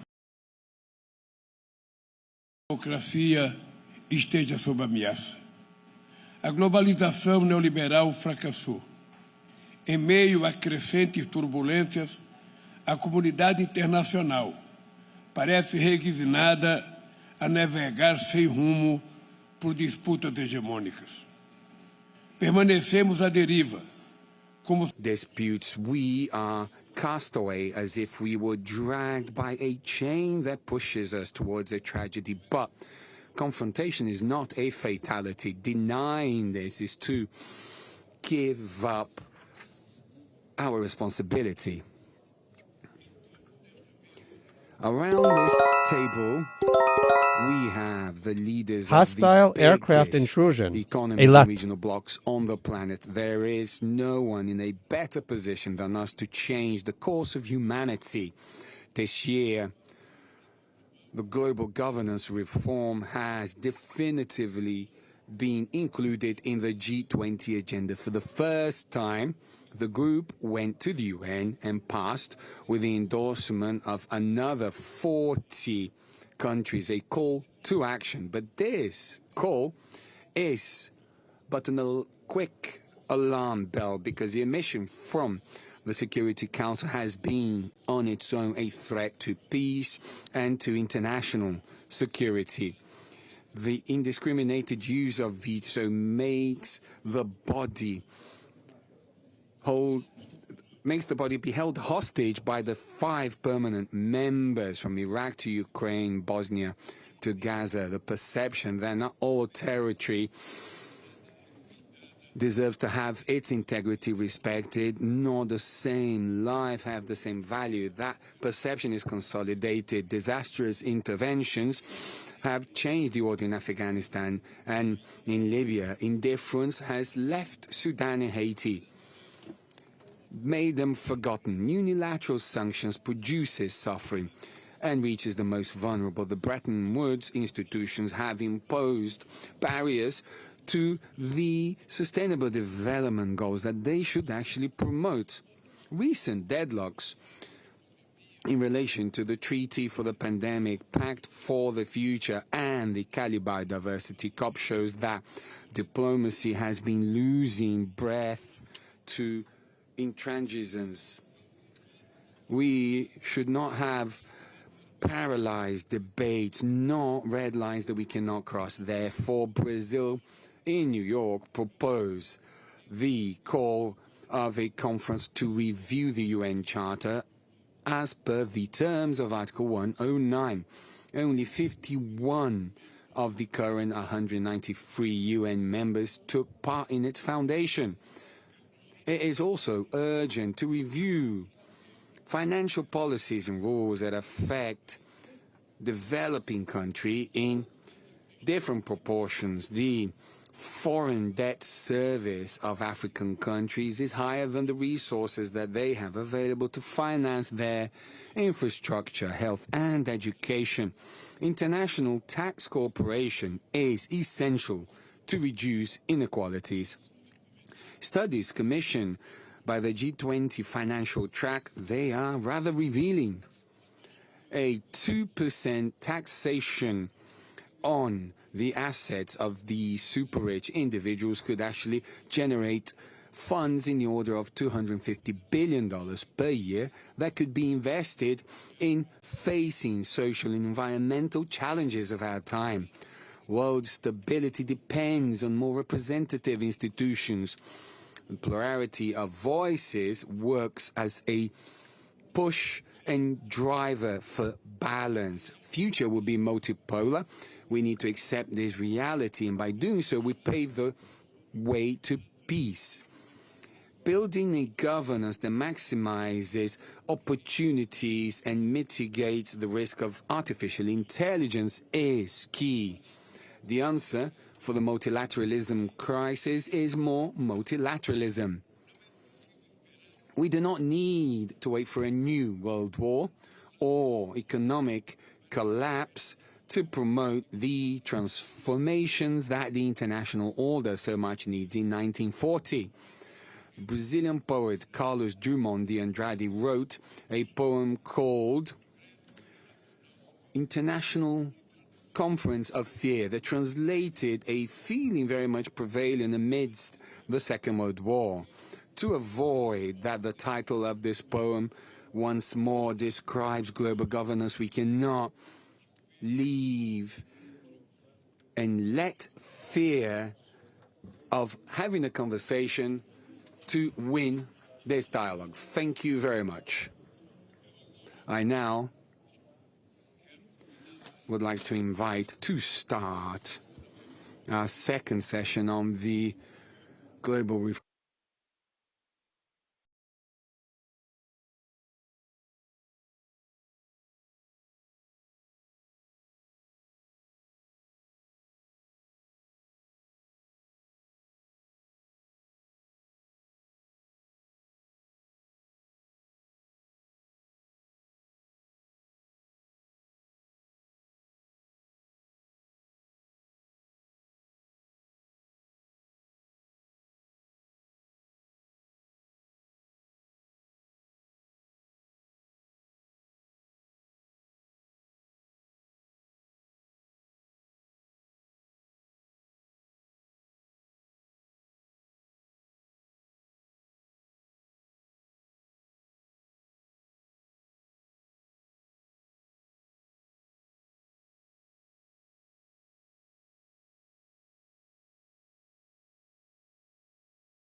עפו כל הסופיות, ופינו אותו גם, וברוך השם לא היה פה הרבה אנשים שם, אבל היה פה עוד... אמרו לנו פה, אמרו לנו פה. יש עוד אחד. רצו לנו פה, ולא בלי האנשים, אסור לנו רק אנחנו פה. אני לא יודע מה יש פה במשרדים, אבל בגדול היה פה מדבר על עצמי בכל פעם, מזל, לא יודע איך עפו להגיד, נגלתי בעדר. חברים.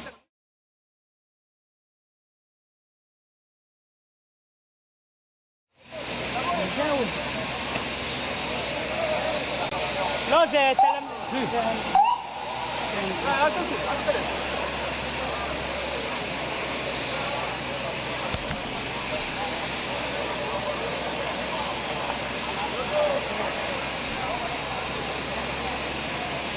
נכון, נכון, נכון. אני זה מה שלימד אותי הפעם, אני... תודה רבה לכם, ותודה בעברו עולם שהציל אותי. כולם על הקווי. כולם על הקווי, תן לי.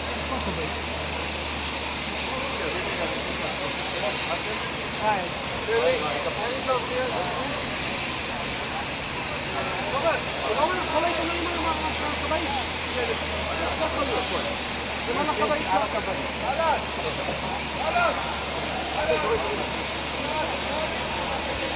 כן, כן, זה בכל הצליח, כל הכבוד. יש מישהו והעיתונאים על הכבוד. תודה, סבבה, אני דואג לזה, שנייה. כבר מתעורר לידי, אני הגיע עכשיו, אבל אני הולך זה. אני הולך זה.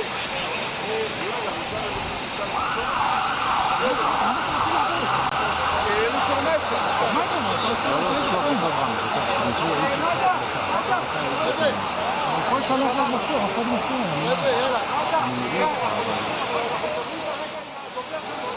הוא אומר, תוך בין לבין.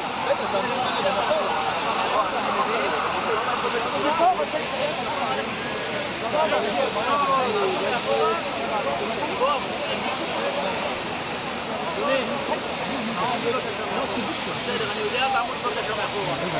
רגע, אני לא מדבר איתך עוד מעט, אני אומר לך עכשיו. יש מזהב יפה, תעבור אחורה בבקשה. אל תקשה עלינו. בבקשה, תעבור אחורה. זה לא אחורה, מטר זה אחורה שם. הכל בסדר. אני לא צועק, תעמוד שם בבקשה. תודה.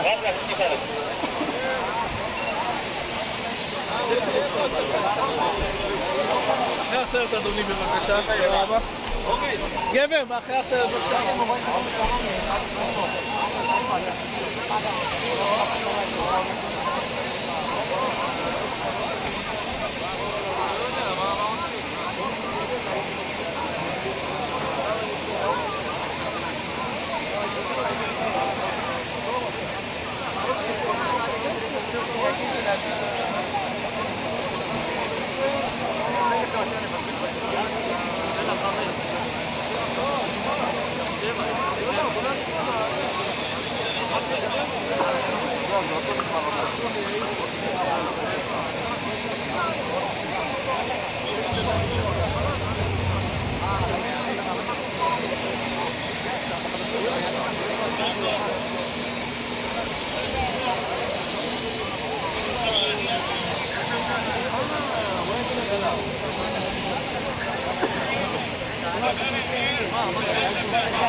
יולן.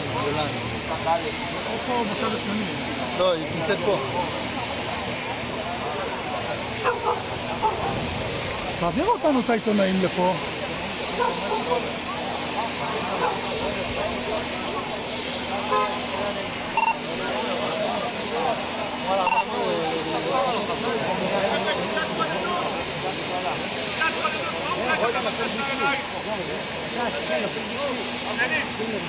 בואו בבקשה נעשה פעם אחת כולם נגיד אותם אחורה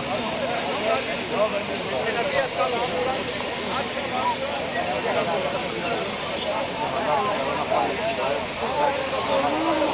חברים, אמבולנסים סלאם.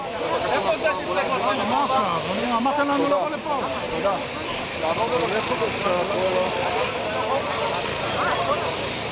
קודם כל עדים באוויר.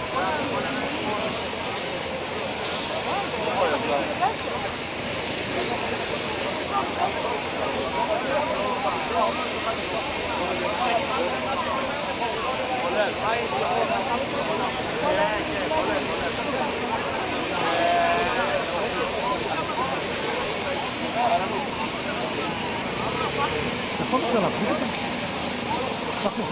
יכול להחזיק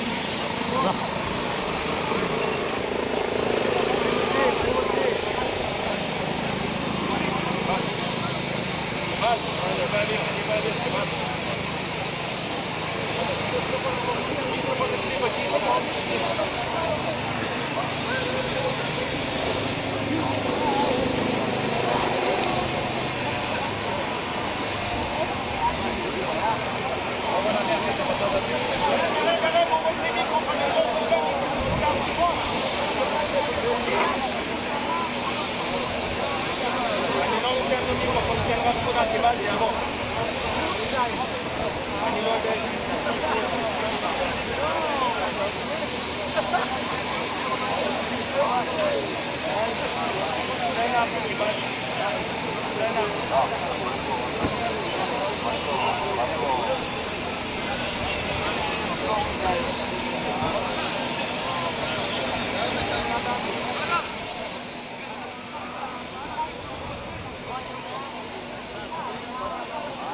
בחור! בחור!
כן, מיכל, אני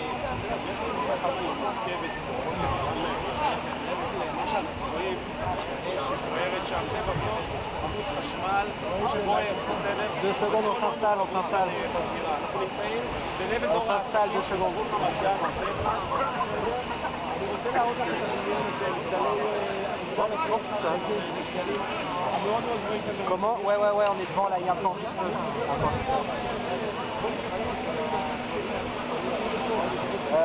Attends, reste en ligne.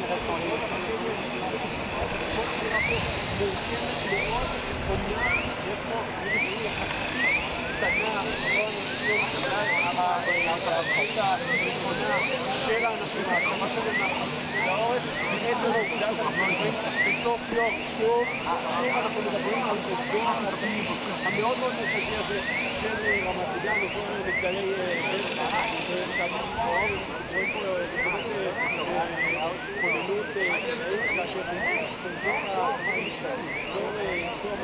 עדיין לא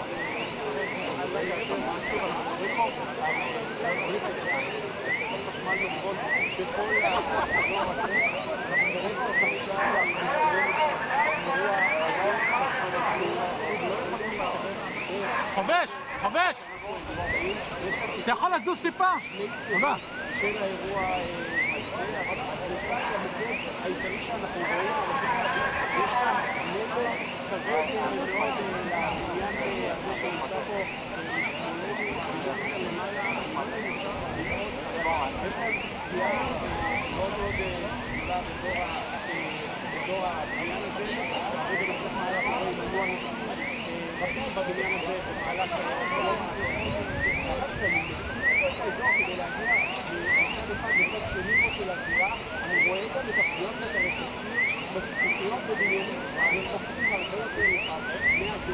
של העובדות של משטרה נגד נמצאים כאן בבירת המדינה, גם תופעה ארוכה מאוד, גם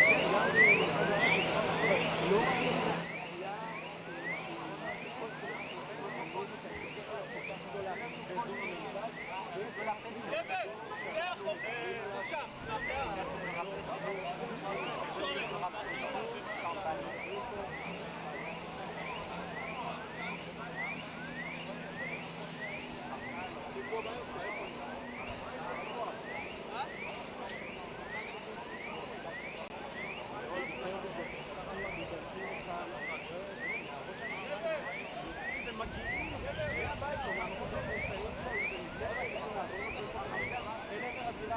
אנחנו כולנו מבינים שזה מעניין אולי ולסקרן, אבל יש הנחיה ברורה מאוד של המשטרה להתרחק מהאזור עד כדי כך שאנחנו עברנו או בסמוך לאותו ממול, אזור הפגיעה, ובאותו הזמן שם אנחנו שאלנו עדיין יורים שם בין האזור, כמו לקרוא לכם פה את הסגירה. לא.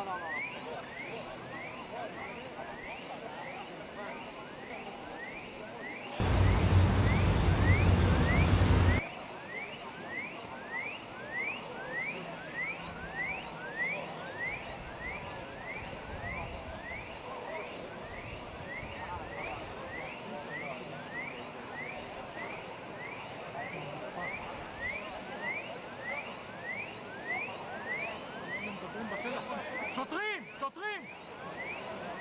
יכול להגיד להם?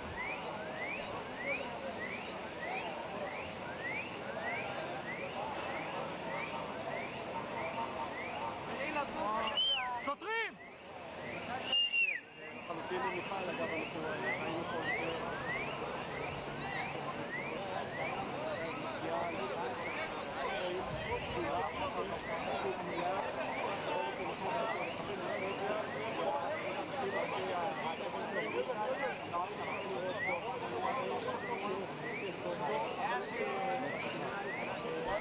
עידו, אתם מגיע ראייה? אני הייתי ראשון באירוע. אתה מדבר אנגלית? אתם יכולים לזוז טיפה? מישהו מדבר אנגלית? אתה מדבר אנגלית. אנגלית? אני מדבר אנגלית, אבל מה אנגלית?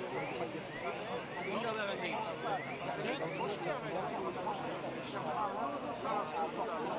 כל הכיתה לבחורות שם יש כאן בניין בגלל שלהם, תגיד, אני הייתי ראשון.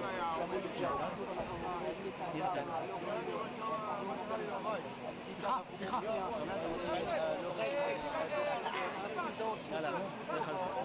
Alors nous parlons David, vous allez savoir un moment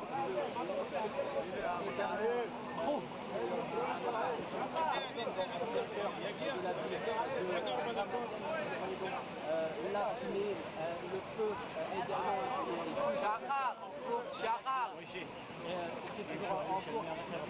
חברים, טיפה. À côté un peu plus nouveau, toutes les villes jusqu'au 10e étage ont été soufflées par l'explosion qui aurait donc été produite par un débit de roquettes qui ont trouvé dans le calculateur de Ramadan. Ici on voit plein de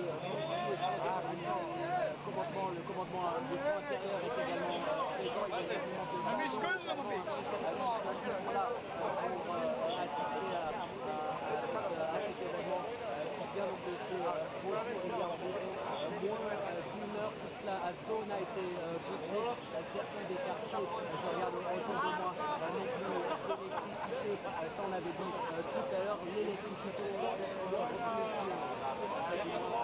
il y a un drone qui survole la zone également. Beaucoup de confusion qui règne encore ici à un moment, une heure après cette attaque, cette importante attaque qui a eu lieu dans le centre-ville. Il y a Tel Aviv également qui a été visée, toute la région nord également, Petar Tikva, Herzliya, Kfar Saba, encore Netanya également. Ici donc, je vous disais, beaucoup de monde. Il y a des ambulanciers qui sont toujours là pour la boucle par les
קיבלתי עכשיו רישיון חדש עד 2060.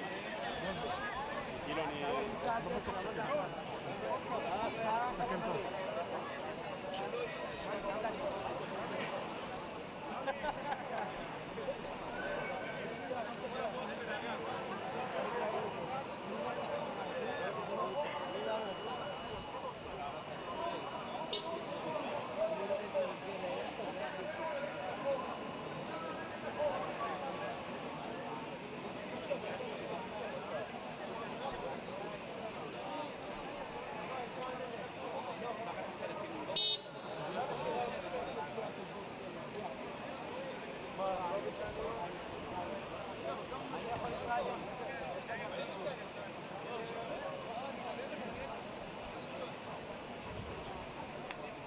כל הערוצים פה?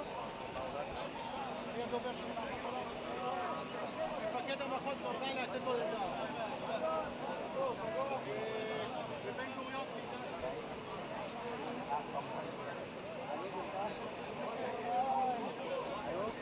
Hello, sorry, I was in live.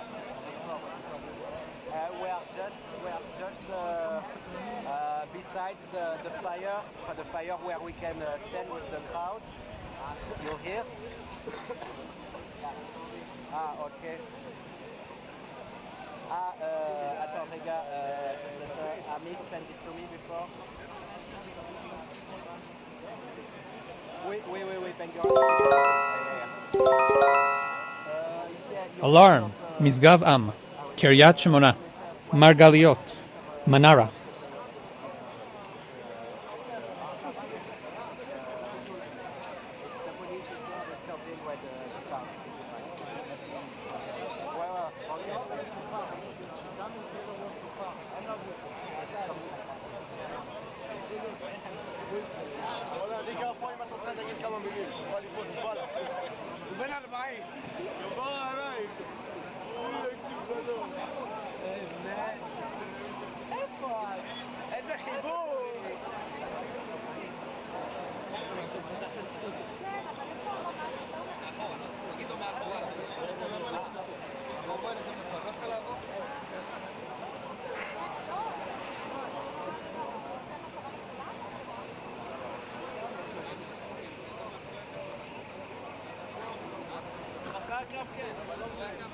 כאן 11, בבקשה, ואחרי הקו אתה היחידי. חברים, ערב טוב, אני מבקש, מי שלא קשור למשטרה, לכיבוי אש ולפיקוד העורף, מתבקש לעבור אחרי הססל, כולם, בלי יוצא מן הכלל, לעבור אחרי הססל. כן, עכשיו. חבר'ה, צמצמו, מה נראה?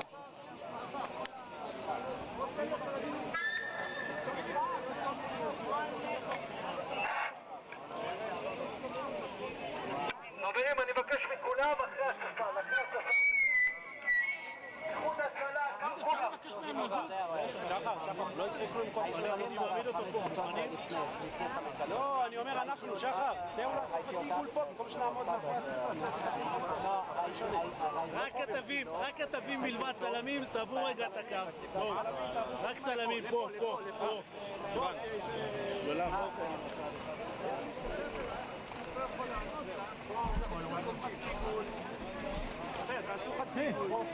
זהו, לא, בבקשה, אם הוא יכול לעמוד. לא, אבל אותו אני גם צלם. רגע, בואו נעשה את זה מסודר. אני מדבר עברית. מישהו מדבר אנגלית? שאל את שחר אחרי. אנגלית תכף יגיע. עוד טיפה להתקרב. רגע, פריימן, איפה המיקרופון? בוא קובי. יולד מיקרופון, יולד. רגע, שנייה. אני לא רואה אותך.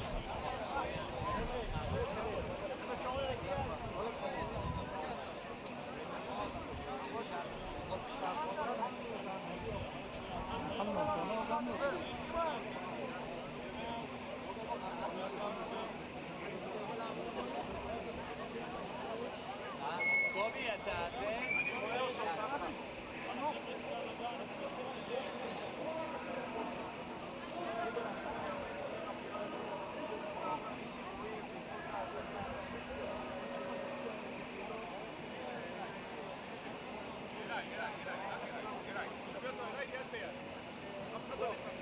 זה רק אם לשמש שם ואין שם כלום. אתה אמרת כי יש לך? רק אם לשמש שם ואין שם כלום.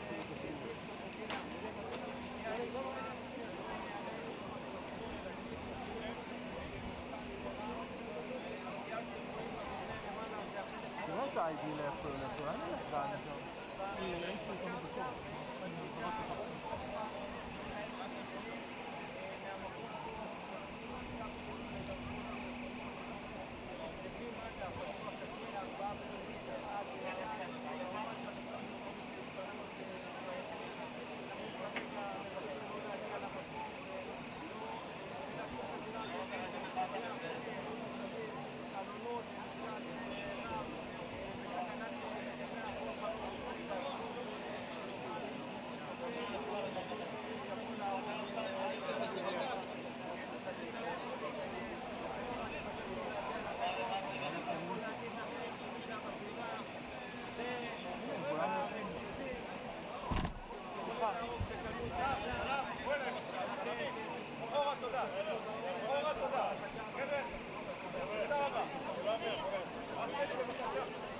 אבל כולם עומדים פה רק אתם, בסדר, תכף נפתח. תודה אחורה, קדימה. המפקד, אחר כך מבקש מהם לזוז ואנחנו לא נזוז. כולם יזוזו. לא, אלה פה. אבל קובי, בוא נקליט רגע עוד אחד. יאללה. מה קורה?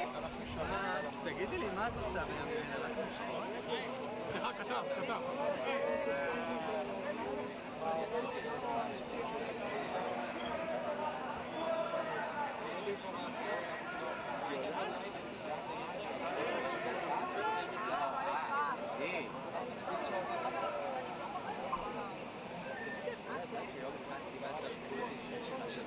יסם שלפו אותי, אני נשבע לך, חבל שזה לא יודע אותה. כן, היו תופרים גם. אוי, סליחה. בחורצ'יק, בחור. היידי. שוטר, אפשר לזוז? לצדדים. מה? למה אתה עומד פה?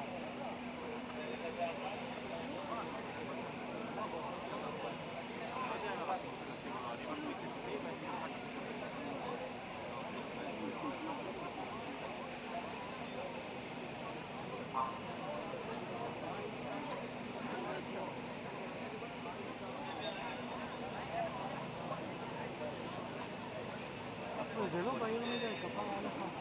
לא, למה? יאללה, קרה, נכון? מה? באמת זה נושם, לא אומר.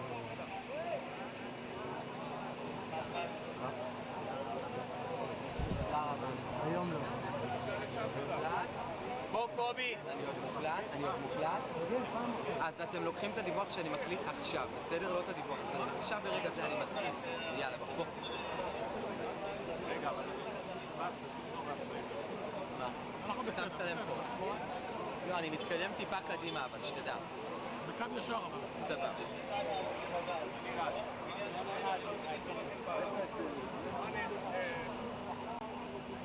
כן, זה נכון, גם במשטרה וגם במכבי אש עדיין עמלים על סיכוי הזירה הזאת. עכשיו כבר אפשר קצת יותר לפשט את מה שקורה כאן. למעשה מדובר בזירה של פגיעה ישירה. עכשיו דווחנו בעיקר על נזקים מרסיסים. הפגיעה למעשה מתרחשת במקום גבוה יותר בבניין, שם גם נשאר המנוע של אותו חפץ, ולאחר מכן הרסיסים פוגעים באותו עמוד חשמל. החשמל הזה מתפתח גם לכיוון האוטובוס וגם לכיוון הבניין עצמו. 5 בסך הכל נמצאים, אחת מהן אישה מבוגרת במצב קשה, כולם מפונים לבית החולים וולפסון. באשר לרסיסים אתם יכולים לראות את הנזק הזה כאן, קובי הצלם. חבר'ה, לא נתקדם, בואו עיתונאים בבקשה אחורה.